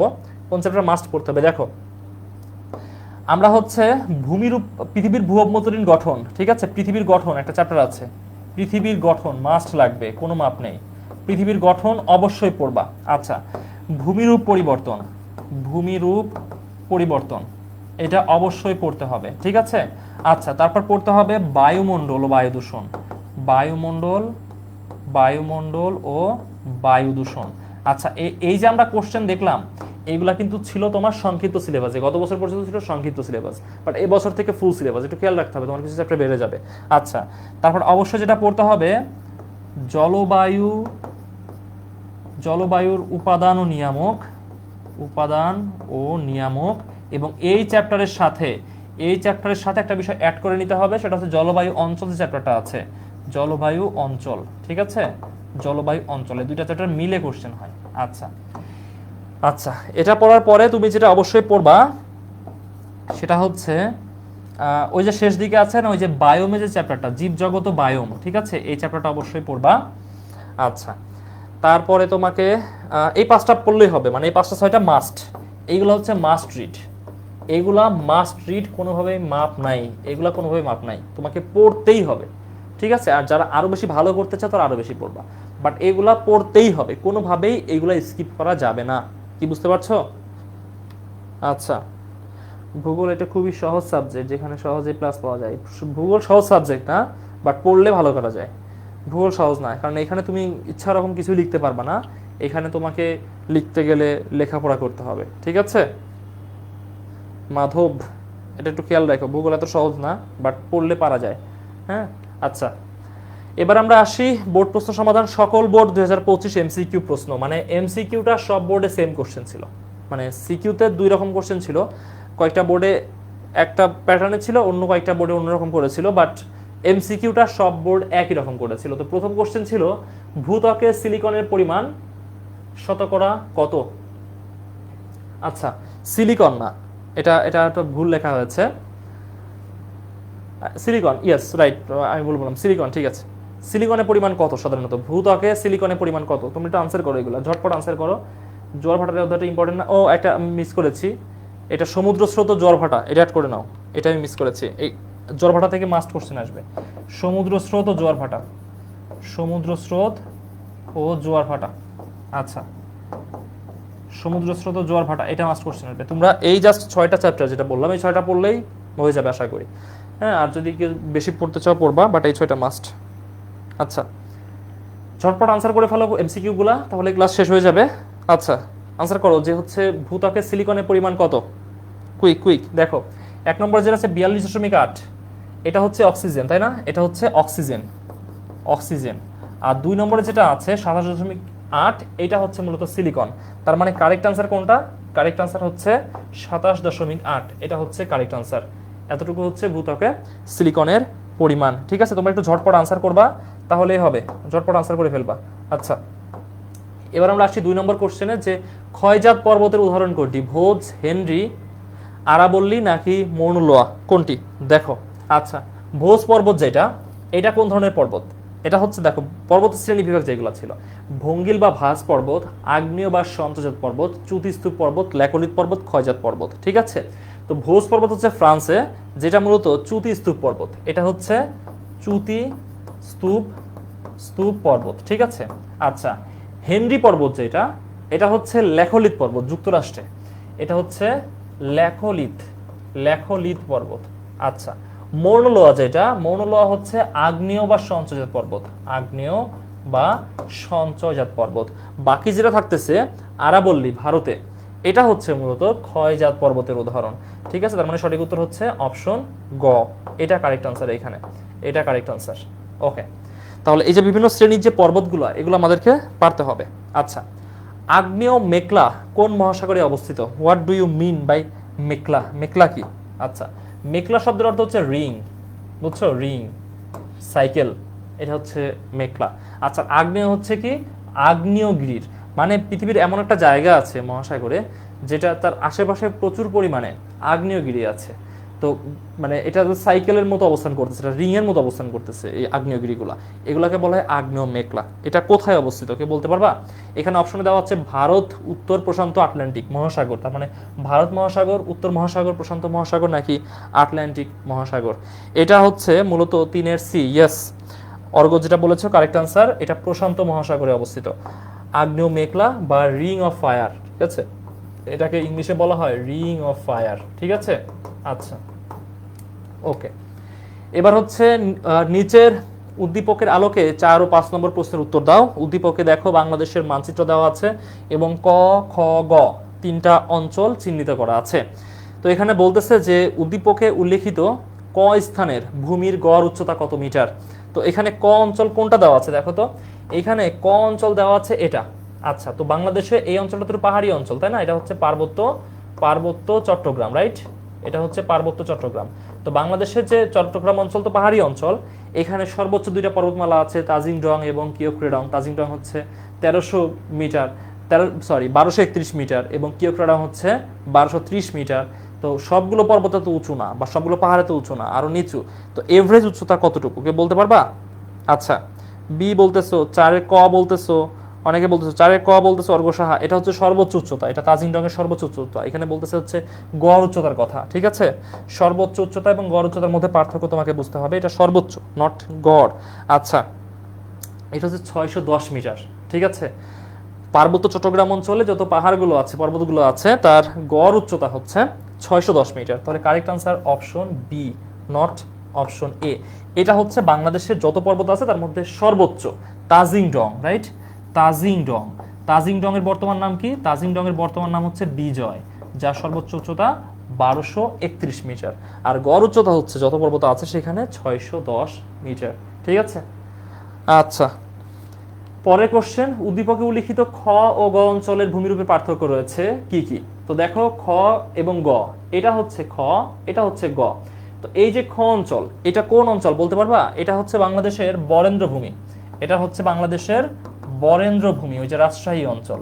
আচ্ছা, আর গ যেটা আছে এটা হচ্ছে আমাদের সাম্প্রতিককালের প্লাবন সমভূমি, মানে যেটা নদীর পলিমাটি দ্বারা গঠিত হয়েছে। তাহলে এটা হচ্ছে প্লাবন সমভূমি। এর মধ্যে পার্থক্য কি আছে? বরেন্দ্র ভূমি সাধারণত প্লাবন সমভূমি থেকে একটু উঁচুতে অবস্থিত, তার মানে উচ্চতায় একটা পার্থক্য আছে। গঠনে বরেন্দ্র ভূমির মাটি একটু লালচে এবং এর গঠন হয়েছে অনেক আগে, সাম্প্রতিককালে প্লাবন সমভূমির চেয়ে অনেক আগে এর গঠন হয়েছে, তার মানে গঠনের পার্থক্য আছে। কৃষি ক্ষেত্রে যেহেতু এটা মাটি পার্থক্য আছে, কারণ সাম্প্রতিককালে প্লাবন সমভূমির মাটি হচ্ছে নদীর পলিমাটি দিয়ে গঠিত, আর এই যে এখানে বরেন্দ্র ভূমি এটা প্লাস্টোসিন কালের সোপান দ্বারা গঠিত, মানে একটু পাথুরে মাটি, একটু লালচে মাটি এমন। তার মানে এখানে কৃষি ক্ষেত্রেও পার্থক্য আছে যেহেতু মাটি ডিফারেন্ট। তার মানে সঠিক উত্তর কোনটা হচ্ছে? সঠিক উত্তর হচ্ছে অপশন ঘ। বুঝতে পারছো আশা করি। 6 নম্বর কোশ্চেন, কর্ণফুলী নদীর উৎপত্তি কোন পাহাড় হতে? কর্ণফুলী নদী বাংলাদেশের লাইফলাইন বলা হয়, ঠিক আছে। এই যে আমাদের চট্টগ্রাম বন্দর, এই চট্টগ্রাম বন্দরের অন্যতম গুরুত্বপূর্ণ একটা সেগমেন্ট হচ্ছে কর্ণফুলী নদী। এর উৎপত্তি কোথায়? শিলং, লুসাই, মেঘালয় নাকি জয়ন্তিকা? এটা 6 নম্বর কোশ্চেন, 6 নম্বরটা আনসার করো। এখনো তোমাদের কাছে 6 নম্বর পৌঁছায় নাই, মানে নর্মালি তো আমাদের একটু ওই দেরিতে টেলিকাস্ট হয়, ধরো ফেসবুকে লাইভে কয়েক সেকেন্ডের পার্থক্য থাকে, দেখা যাচ্ছে যে আমি যখন বলতেছি তার প্রায় 5-6 সেকেন্ড পরে তোমরা সেটা দেখতে পাও, ঠিক আছে। আচ্ছা, তো 6 নম্বরে আমি একটু সময় দিয়েই তোমাদেরকে বলতেছি যাতে আনসার করতে পারো, যেহেতু 25টা এমসিকিউ, বেশি সময় লাগবে না, হয়ে যাবে এখনই। কর্ণফুলী নদীর উৎপত্তি কোথায়? আচ্ছা, আমি সহজ করে দিই। কর্ণফুলী নদীর উৎপত্তি হচ্ছে আমাদের পাশের দেশ মিয়ানমারে, বুঝছো, মিয়ানমারে। তো এর মধ্যে মিয়ানমার বানানটা ভুল লিখছি, মিয়ানমারে। আচ্ছা, তো এই মিয়ানমারের জায়গা কোনটা? শিলং কি মিয়ানমারে? ডেফিনেটলি না, এটা তো ইন্ডিয়ার জায়গা। মেঘালয় নেভার ইন্ডিয়ান জায়গা।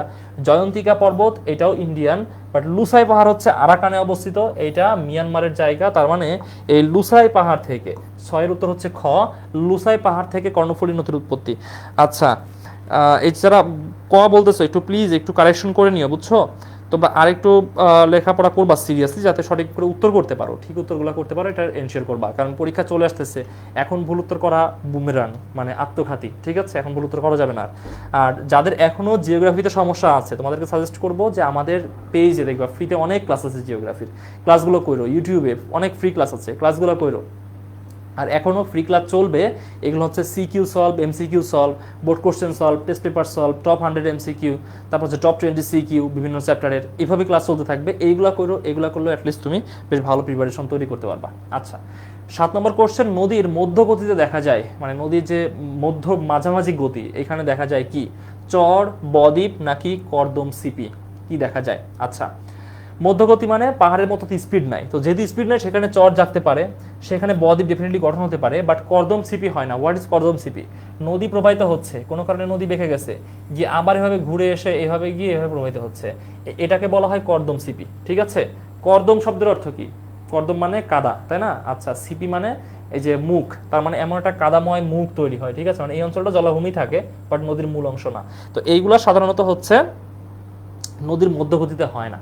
ঠিক আছে, আচ্ছা, কারণ এই নদীর মধ্যগতিতে এত এনার্জি থাকে না যে সে ঘুরে ভাবে আসবে, সাধারণত এটা নদীর ইনিশিয়াল স্টেজে থাকে, তার মানে এটা ঘটে না। সঠিক উত্তর হচ্ছে এটা, রাইট?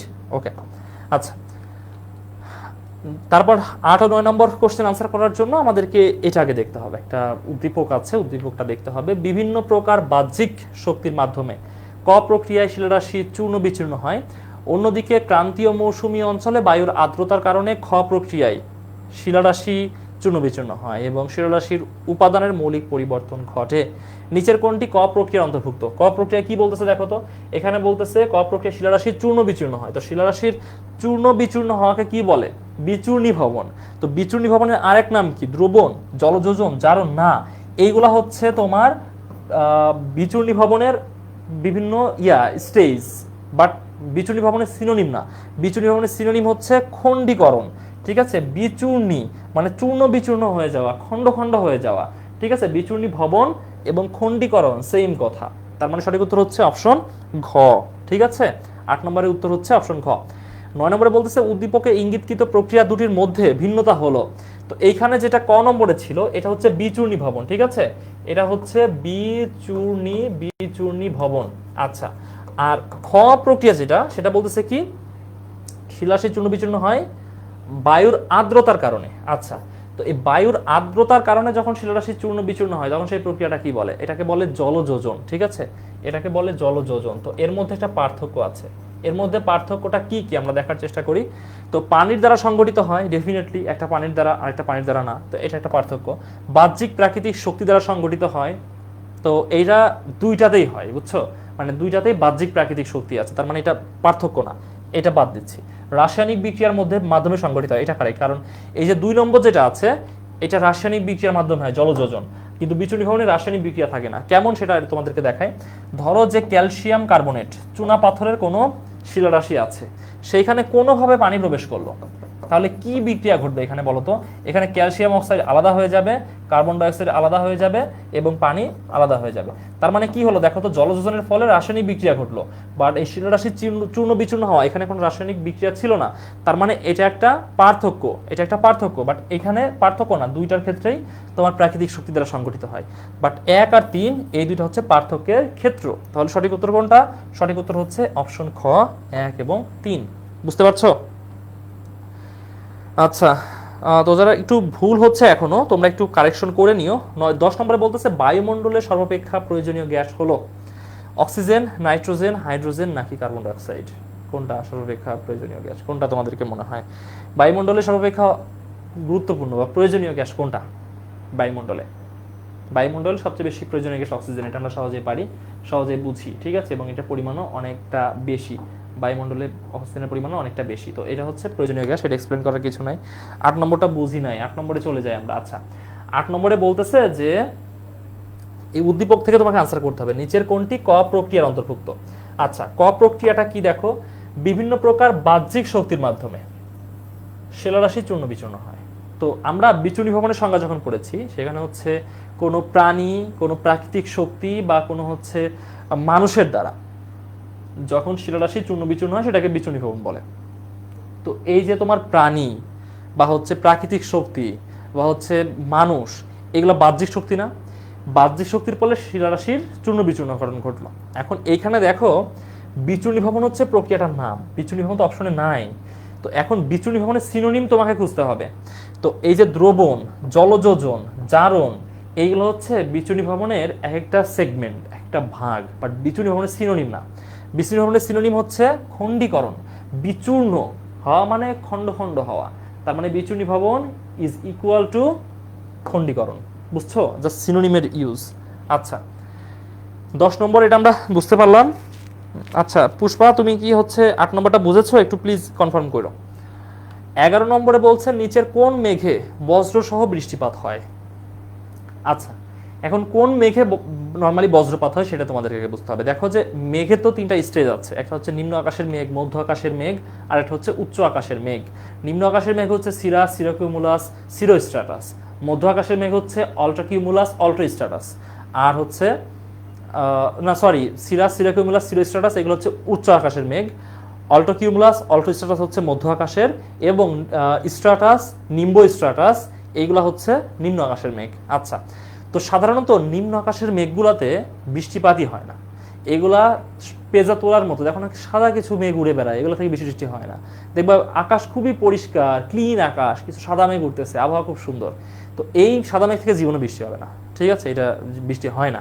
আচ্ছা, মধ্য আকাশের মেঘ থেকে মাঝে মাঝে বৃষ্টিপাত হয়, আর উচ্চ আকাশের মেঘগুলো খুবই ভারী হয় এবং এগুলো কালো বর্ণের হয়, এবং এখান থেকে প্রচুর বৃষ্টিপাত হয়। তো এখন তোমাকে খুঁজতে হবে যেটা উচ্চ আকাশের মেঘ কোনটা। আচ্ছা, সিরাজ উচ্চ আকাশের, সত্য কথা। স্ট্রাটাস নিম্ন আকাশের, তাহলে এটা বাদ যাচ্ছে। কিউমুলাস এটা কোনো মেঘ না, এটা সবগুলোর একটা কমন নাম। আরেকটা হচ্ছে কিউমুলোনিম্বাস। এই দুইটার মধ্যে কোনটা? সিরাস এখান থেকে বৃষ্টিপাত হয় কিন্তু বজ্র সহ বৃষ্টিপাত হয় না, আর কিউমুলোনিম্বাস এইটা থেকে মূলত বজ্র সহ বৃষ্টিপাত হয়। তাহলে সঠিক উত্তর হচ্ছে অপশন ঘ। ঠিক আছে, 11 নম্বর বুঝতে পেরেছো। এবার আসি আমরা 12 নম্বরে, জলবায়ু নিয়ন্ত্রণে গুরুত্বপূর্ণ ভূমিকা পালন করে ওজোন, অক্সিজেন, নাইট্রোজেন নাকি কার্বন ডাই অক্সাইড? জলবায়ু নিয়ন্ত্রণে, হ্যাঁ, জলবায়ু নিয়ন্ত্রণে মানে জলবায়ু যেটার আধিক্য হলে জলবায়ু খারাপ হয়ে যাবে, আবার যেটা একদম হ্রাস পেলেও জলবায়ু বিশৃঙ্খল হয়ে যাবে, যেটার পরিমিত পরিমাণে থাকলে জলবায়ু ঠিক থাকবে, সেটা হচ্ছে কার্বন ডাই অক্সাইড। বুঝছো? বাতাসে কার্বন ডাই অক্সাইডের পরিমাণ কতটুকু জানো তোমরা? বাতাসে কার্বন ডাই অক্সাইডের পরিমাণ হচ্ছে 0.03%।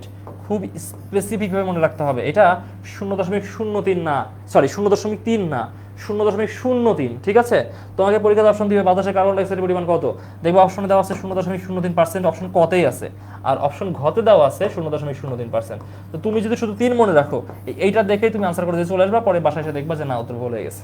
তো একটু খেয়াল রাখতে হবে, বাতাসে কার্বন ডাই অক্সাইডের পরিমাণ 0.03%, নট 0.3%। আচ্ছা, তো এখন এটার পরিমাণ যদি বেড়ে যায় তাহলে বাতাস ইমব্যালেন্সড হয়ে যাবে, আবার যদি এটা কমে যায় তাহলে কি হবে? উদ্ভিদ সালোক সংশ্লেষণ করতে পারবে না, তখন আবার ডিজাস্টার। তো এটার পরিমাণটা সবসময় ব্যালেন্স থাকতেই হয়। আচ্ছা, 12 নম্বরের ঘ। এবার আসি নিচের উদ্দীপকের আলোকে 13 ও 14 নম্বর প্রশ্নের উত্তর দাও। বায়ুমণ্ডলে একটি গুরুত্বপূর্ণ স্তর রয়েছে যে স্তরে সূর্যের অতিবেগুনি রশ্মি শোষিত হয়। তো সূর্যের অতিবেগুনি রশ্মি শোষিত হয় কোন স্তরে? সেটা নিশ্চয় হচ্ছে ওজোন স্তরে, রাইট? ওজোন স্তরে। এখন এই ওজোন স্তরটা কোথায় থাকে? ওজোন স্তর কোথায় থাকে? দেখেন অপশন যে দেওয়া আছে, troposphere, stratosphere, mesosphere, ionosphere. Ozone স্ফিয়ারের নাম তো দেওয়া নাই। এখন ওজোন স্ফিয়ার এটা আলাদা কোনো স্তর না, এটা হচ্ছে স্ট্র্যাটোস্ফিয়ারের একটা অংশ। ঠিক আছে, এটা হচ্ছে স্ট্র্যাটোস্ফিয়ারের নিচের অংশটা। আচ্ছা, তাহলে স্ট্র্যাটোস্ফিয়ার কোথায় আছে? এই যে এইখানে আছে, তাহলে সঠিক উত্তর হচ্ছে স্ট্র্যাটোস্ফিয়ার। হ্যাঁ, আমি একটু ছোট করে একটা চিত্র অঙ্কন করি। দেখো, এটা ধরো যে আমি পৃথিবীর বায়ুমণ্ডল দেখাচ্ছি। আচ্ছা, তো এটা হচ্ছে ট্রোপোস্ফিয়ার, এটা হচ্ছে ট্রোপোস্ফিয়ার। ওকে, এবার এটা হচ্ছে স্ট্র্যাটোস্ফিয়ার, এটা হচ্ছে স্ট্র্যাটোস্ফিয়ার, রাইট? আচ্ছা, এখন এইটার দুইটা ভাগ করবা তুমি, এটা দুইটা ভাগ করবা, দুইটা ভাগ করে নিচের যে অংশটা এটা হচ্ছে মূলত ওজোন স্ফিয়ার, আর উপরের যে স্তরটা এটা হচ্ছে মূলত মেসোস্ফিয়ার। তার মানে স্ট্র্যাটোস্ফিয়ারের একটা অংশই হচ্ছে ওজোন স্ফিয়ার। তো যেহেতু ওজোন ডিরেক্টলি দেওয়া নাই, তুমি স্ট্র্যাটোস্ফিয়ার আনসার করবা। ঠিক আছে, 13 নম্বরের বি কারেক্ট। উদ্দীপকে ইঙ্গিতকৃত স্তরটির বৈশিষ্ট্য কি? উল্কাসমূহ ভস্মীভূত হয়। উল্কাসমূহ যখন আকাশ থেকে আসে, ঠিক আছে, এগুলো তো খুবই উত্তপ্ত। তো পৃথিবী বায়ুমণ্ডলে যখন এটা প্রবেশ করে, বায়ুর অক্সিজেনের সংস্পর্শে এসে এরা ভস্মীভূত হয়ে যায়। এখন কথা হচ্ছে, দেখো যে এই যে স্ট্র্যাটোস্ফিয়ারে, ওজোন স্ফিয়ার, এইখানে তো কোনো বায়ুমণ্ডল নাই, বায়ুমণ্ডল হচ্ছে এইখানে ট্রোপোস্ফিয়ারে। তার মানে এখানে ভস্মীভূত হয় না, তার মানে এটা বাদ দিচ্ছি আমরা। তো তো এটা তো আমাদের কমন সেন্স হয়ে গেল যে এখানে যেহেতু উত্তর হবে দুইটা, যে কোনো একটা যেহেতু বাদ পড়ে গেছে তার মানে পরে দুইটা কারেক্ট। তো দেখি জলীয় বাষ্পের পরিমাণ খুবই নগণ্য ডেফিনেটলি, কারণ এইখানে জলীয় বাষ্প থাকে না, জলীয় বাষ্প যা থাকে সবই হচ্ছে নিচের স্তরে ট্রোপোস্ফিয়ারে। উচ্চতা বৃদ্ধির সাথে সাথে তাপমাত্রা বৃদ্ধি পায়, ইয়েস এটাও কারেক্ট, কারণ তাপমাত্রা শুধুমাত্র কমে ট্রোপোস্ফিয়ারে, ট্রোপোস্ফিয়ার পার হলে টেম্পারেচার বাড়তে থাকে। তার মানে এখানে 2 এবং 3 কারেক্ট, গ নম্বর কারেক্ট। ঠিক আছে, ওকে। 15 নম্বর, বাংলাদেশের কোন অঞ্চলে শৈলতক্ষেপ বৃষ্টিপাত দেখা যায়? দেখো শৈলতক্ষেপ শব্দের অর্থ কি, শৈল শব্দের অর্থ কি? শৈল শব্দের অর্থ হচ্ছে পাথর, রাইট? পাথর বা পর্বত, এগুলাকে বলে মূলত শৈল। আচ্ছা, শৈলতক্ষেপ হচ্ছে পর্বতের বৃষ্টি। তো বাংলাদেশের পার্বত্য অঞ্চল কোনটা? দেখো সিলেট, খুলনা, দিনাজপুর এবং বাগেরহাট দেওয়া আছে। তো এর মধ্যে পার্বত্য অঞ্চল কোনটা? পার্বত্য অঞ্চল হচ্ছে সিলেট। তার মানে সিলেটে শৈলতক্ষেপ বৃষ্টিপাত দেখা যায়, যে কারণে সিলেটে বৃষ্টিপাত অনেক বেশি হয়। আচ্ছা, 16 নম্বর কোশ্চেন, ভূমধ্যসাগরীয় জলবায়ুর বৈশিষ্ট্য কি? শীতকালীন গড় তাপমাত্রা 4, এটা ভুল হয়েছে এখানে লেখা, এটা আমি কারেকশন করে দিচ্ছি, 4 থেকে 10 ডিগ্রি সেলসিয়াস হবে, বুঝছো? 4 থেকে 10 ডিগ্রি সেলসিয়াস শীতকালীন গড় তাপমাত্রা 4 থেকে 10 ডিগ্রি সেলসিয়াস। হ্যাঁ, ভূমধ্যসাগরীয় অঞ্চলে শীতকালে টেম্পারেচার অনেক কম থাকে, এটা কারেক্ট। আকাশ মেঘমুক্ত, রৌদ্রোজ্জ্বল, এটাও কারেক্ট, এখানে শীতকালে বৃষ্টিপাত তেমন একটা হয় না। গোধূলি বনাঞ্চল সৃষ্টি করে। গোধূলি বনাঞ্চল কি? গোধূলি শব্দের অর্থ সন্ধ্যা, তাই না? যখন গরু ধুলা উড়িয়ে তোমার হচ্ছে চারণভূমি থেকে বাড়িতে ফিরে, এটাকে বলে গোধূলি। ঠিক আছে, আচ্ছা। তো গোধূলি অরণ্য বলতে বোঝায়, বনাঞ্চল বলতে বোঝায় এত ঘন বনাঞ্চল যে সূর্যের কিরণটা ঠিক মতো মাটিতে পৌঁছাতে পারে না, অনেকটা সন্ধ্যার মতো দেখা যায় দিনের আলোটাও। ঠিক আছে, এত ঘন বনাঞ্চল, মানে বনাঞ্চলের ভিতরে সূর্যের তাপ ঠিক মতো পৌঁছায় না। আচ্ছা, তো এই ধরনের বনাঞ্চল ভূমধ্যসাগরীয় অঞ্চলে নাই। ভূমধ্যসাগরীয় অঞ্চলে সাধারণত ছোট ছোট গাছের বনাঞ্চল হয় এবং ঝোপ জাতীয়, তেমন বড় বনাঞ্চল হয় না। তার মানে এটা ইনকারেক্ট। 1 এবং 2 কারেক্ট, সঠিক উত্তর অপশন ক। আচ্ছা, 17 নম্বর কোশ্চেন, ল্যাব্রাডর স্রোত কোন মহাসাগরে অবস্থিত? ভারত, প্রশান্ত, উত্তর নাকি আটলান্টিক? 17 নম্বর কোশ্চেন, ল্যাব্রাডর স্রোত কোন মহাসাগরে অবস্থিত? এটা আনসার করো, 17 নম্বর আনসার করো। আচ্ছা, আমি টায়ার্ড হয়ে যাচ্ছি তোমাদের পড়াইতে পড়াইতে। তোমরা 17 নম্বর আনসার করো, ল্যাব্রাডর স্রোত কোথায় অবস্থিত? আমার এই বড় চুলের জন্য বেশ পেইন সাফার করতে হচ্ছে, কারণ এসির বাতাসে এটা একদম শুকিয়ে যায়, যখন একদম শুকিয়ে যায় তখন এলোমেলো দেখা যায়। আচ্ছা, ল্যাব্রাডর স্রোত, দেখো ল্যাব্রাডর স্রোত হচ্ছে মূলত কোনো স্থান বা কোনো দ্বীপের নামে নামকরণ করা হয় নাই। ঠিক আছে, এটা মূলত তোমার উত্তর আটলান্টিক মহাসাগরের একটা স্রোত, যেটা হচ্ছে প্রায় ইয়া থেকে, মানে যে ইংল্যান্ডের যে উপকূলটা সেখান থেকে প্রবাহিত হয়। তার মানে এটা হচ্ছে আটলান্টিক মহাসাগরের স্রোত। সঠিক উত্তর হচ্ছে অপশন ঘ। তো এই যে ধরো যে তোমার উষ্ণ স্রোত কোনগুলা, শীতল স্রোত কোনগুলা, কোন স্রোত কোন মহাসাগরের, এইগুলো একটু আমাদেরকে পড়তে হবে। আচ্ছা, 18 নম্বর কোশ্চেনে বলতেছে এয়ার কন্ডিশনার থেকে কোন গ্যাস নির্গত হয়? অপশনে দাও methane, carbon monoxide, carbon die oxide, chlorofluorocarbon. আচ্ছা, এটা তো সহজ কোশ্চেন, তাই না? এটা তো সহজ কোশ্চেন, এটা আনসার করো। এয়ার কন্ডিশনার থেকে কোন গ্যাস নিঃসৃত হয়? Methane, carbon monoxide, carbon die oxide নাকি ক্লোরোফ্লোরোকার্বন? এটা সবাই জানো তোমরা, 18 নম্বরের এটা সবাই জানো, তোমরা এটা আনসার করো তো। মানে এটা ছোটবেলা থেকে পড়ি আমরা, মানে ক্লাস 3-4 থেকে আমরা এটা পড়ে আসতেছি। আচ্ছা, এটা হচ্ছে মূলত সিএফসি গ্যাস বলি না আমরা, যে এয়ার কন্ডিশনার ফ্রিজ থেকে সিএফসি গ্যাস নিঃসৃত হয়, ক্লোরোফ্লোরোকার্বন। তার মানে সঠিক উত্তর হচ্ছে এই যে অপশন ঘ, ক্লোরোফ্লোরোকার্বন। ঠিক আছে, আচ্ছা। 19 নম্বর কোশ্চেন, নিচের উদ্দীপকের আলোকে 19-20 নম্বর কোশ্চেনের উত্তর দাও। উদ্দীপকে ক চিহ্নিত বায়ুর নাম কি? এই যে ক চিহ্নিত বায়ু, এই যে এটার নাম কি? দেখো যে এটা সাধারণত যখন তোমার উত্তর থেকে দক্ষিণ দিকে প্রবাহিত হচ্ছে, বা দিক চেপে প্রবাহিত হচ্ছে। ঠিক আছে, তো নর্মালি আমাদের যে হচ্ছে গ্রীষ্মকালীন যে বায়ুটা, এটা তো তোমার সরি শীতকালীন যে বায়ুটা, এটা উত্তর থেকে দক্ষিণে প্রবাহিত। এটা কি বায়ু? উত্তর পূর্ব মৌসুমী বায়ু। উপরের দিক হচ্ছে উত্তর এবং এই দিকটা হচ্ছে পূর্ব, উত্তর পূর্ব। ঠিক আছে, দক্ষিণ পশ্চিম, এটা দক্ষিণ দিক না, তার এটা বাদ। আচ্ছা, উত্তর পূর্ব কারেক্ট, দক্ষিণ পশ্চিম বাদ, তার এই দুটো থাকতেছে। এখন এটা কি মৌসুমী বায়ু নাকি পশ্চিমা বায়ু? তো আমাদের দেশের উপর দিয়ে কি পশ্চিমা বায়ু প্রবাহিত হয়? হয় না, হয় হচ্ছে মৌসুমী বায়ু প্রবাহিত। তার মানে সঠিক উত্তর হচ্ছে অপশন ক, মৌসুমী বায়ু, উত্তর পূর্ব মৌসুমী বায়ু। ঠিক আছে, আচ্ছা। 20 নম্বর কোশ্চেন, উদ্দীপকে ক ও খ চিহ্নিত বায়ুর ক্ষেত্রে প্রযোজ্য। তো দেখো এই যে খ চিহ্নিত যে বায়ুটা আছে, এটা হচ্ছে বাংলাদেশের গ্রীষ্মকালীন মৌসুমী বায়ু। এটা হচ্ছে কি গ্রীষ্মকালীন মৌসুমী বায়ু। গ্রীষ্মকালে বাংলাদেশের দক্ষিণ পশ্চিম থেকে বায়ু প্রবাহিত হয় এবং শীতকালে উত্তর পূর্ব থেকে প্রবাহিত হয়। ঠিক আছে, তাহলে এটা হচ্ছে মৌসুমী, এটাও মৌসুমী, এটা গ্রীষ্মকালীন, এটা শীতকালীন। ঠিক আছে, তাহলে ক শীতল, খ হচ্ছে উষ্ণ। বলতেছে উষ্ণ ও শুষ্ক, কারেক্ট। মৌসুমী বায়ুর অন্তর্গত, কারেক্ট। প্রচুর বৃষ্টিপাত ঘটায়, প্রচুর বৃষ্টিপাত ঘটায়, এটা হচ্ছে মৌসুমী বায়ুর একটা বৈশিষ্ট্য। তাহলে সঠিক উত্তর হচ্ছে তিনটাই কারেক্ট আনসার। মানে মৌসুমী বায়ু তো প্রচুর বৃষ্টিপাত ঘটায়, সাধারণত গ্রীষ্মকালীন যে বায়ুটা সেটা। 21 নম্বর কোশ্চেন, ভূভাগের অবস্থানের কারণে সৃষ্ট স্রোত কোনটি? ভূভাগের অবস্থান মানে কোন দ্বীপের অবস্থানের কারণে কোন স্রোতটা তৈরি হয়? কুমেরু স্রোত, ব্রাজিল স্রোত, আগুল হাস স্রোত নাকি ক্যানারি স্রোত? দেখো, যখন যখন তোমার দক্ষিণের কুমেরু স্রোতটা প্রবাহিত হয় তখন ব্রাজিলের অবস্থান কোথায়? একদম দক্ষিণ আমেরিকা মহাদেশের শেষে না, একদম দক্ষিণ দিকে।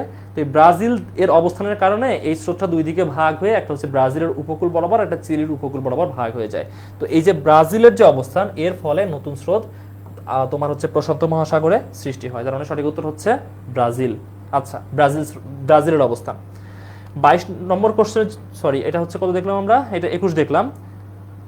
22 নম্বর কোশ্চেনটা মিসিং হয়ে গেছে, সরি এর জন্য। 23-24 এখানে। তো দেখো, এখানে একটা চিত্র দেওয়া আছে, চিত্র আশা করি দেখতে পারতেছো। আচ্ছা, তো এইখানে 23 এবং 24 তোমাকে অ্যান্সার করতে হবে। উদ্দীপকে ক চিহ্নিত স্রোতটি হলো, তো ক চিহ্নিত স্রোত কোনটা দেখো? এই যে এইখানটাতে, এই যে দেখো ছোট্ট একটা স্রোত, এই স্রোতটার নামটা কি? বেঙ্গুয়েলা, ফকল্যান্ড, ব্রাজিল নাকি ক্যানারি? দেখো, এই যে স্রোতটা কোন দিকে প্রবাহিত হচ্ছে দেখো, এটা মধ্য আমেরিকা থেকে এভাবে প্রবাহিত হয়ে ঠিক রাউন্ডে ঘুরে আবার চলে আসতেছে এবং এই স্রোতটা একটা উষ্ণ স্রোত যার নাম হচ্ছে ক্যানারি স্রোত। তাহলে সঠিক উত্তর হচ্ছে অপশন ঘ। এইগুলো তোমার চিত্র দেখে, মানে বই দেখে মানচিত্র দেওয়া আছে এবং মানচিত্রে এমন মানচিত্রেই নামগুলো দেওয়া আছে, তো তোমরা এভাবে মানচিত্রের নামগুলো মুখস্থ করে ফেলবা যে কোথায় কোন স্রোতটা প্রবাহিত হচ্ছে। আচ্ছা, 24 নম্বরে বলতেছে উদ্দীপকে খ ও গ চিহ্নিত স্রোতের ক্ষেত্রে প্রযোজ্য। তার মানে খ হচ্ছে এটা আর গ হচ্ছে এটা। আচ্ছা, এটা হচ্ছে ব্রাজিল স্রোত। আচ্ছা, আর খ স্রোত যেটা আছে সেটা কোন স্রোত? এটা হচ্ছে বেঙ্গুয়েলা স্রোত। এখন এই স্রোতের মধ্যে পার্থক্যটা কি? বৃষ্টিপাত ঘটায়, আচ্ছা, উপকূল বরফ মুক্ত রাখে, বাণিজ্যে সহায়তা করে। বাণিজ্যে সহায়তা করে শুধুমাত্র অয়ন বায়ু, তাহলে এটা বাদ যাচ্ছে, বাকি দুটো থাকতেছে। আচ্ছা, মানে ওই যে অয়ন বায়ু যে স্রোতটা আছে জাস্ট ওইটা। তার মানে এখানে সঠিক উত্তর হচ্ছে 1 ও 2, এটা হচ্ছে কারেক্ট আনসার। সর্বশেষ কোশ্চেন যেটা আছে, চাঁদের অষ্টমী তিথিতে দেখা যায় কোন জোয়ার? আচ্ছা, সাধারণত তোমার হচ্ছে পূর্ণিমা অমাবস্যাতে দেখা যায় মুখ্য জোয়ার, এবং ওই মুখ্য জোয়ার যেখানে সংগঠিত হয় তার উল্টা দিকে সংগঠিত হয় গৌণ জোয়ার। আচ্ছা, তেজকটাল, সরি পূর্ণিমাতে ভুল বললাম, আমি এবার ঠিক করে বলছি। দেখো এবার খেয়াল করে শোনো, প্রত্যেক দিন যখন তোমার হচ্ছে চাঁদ এবং সূর্য সমান ডিরেকশনে থাকে তখন হচ্ছে মুখ্য জোয়ার এবং তার উল্টো দিকে গৌণ জোয়ার। পূর্ণিমা অমাবস্যাতে হচ্ছে ভরা কটাল এবং অষ্টমী তিথিতে হচ্ছে মরা কটাল। তাহলে এই যে অষ্টমী তিথি, এখানে হচ্ছে মূলত মরা কটাল, কারেক্ট আনসার। আমি একটু ফাস্ট শেষ করলাম কারণ তোমাদের অনেকক্ষণ ক্লাস করাটা ক্লান্তি ধরে যায়, অনেকক্ষণ ক্লাস ভালো লাগে না, ঠিক আছে? তো এর জন্য ফাস্ট শেষ করে দিচ্ছি। তো এটা হচ্ছে আমাদের 25টা এমসিকিউ। তো এমসিকিউ এর জন্য সবগুলো চ্যাপ্টার পড়তে হবে, এখানে কোনো সাজেশন নাই।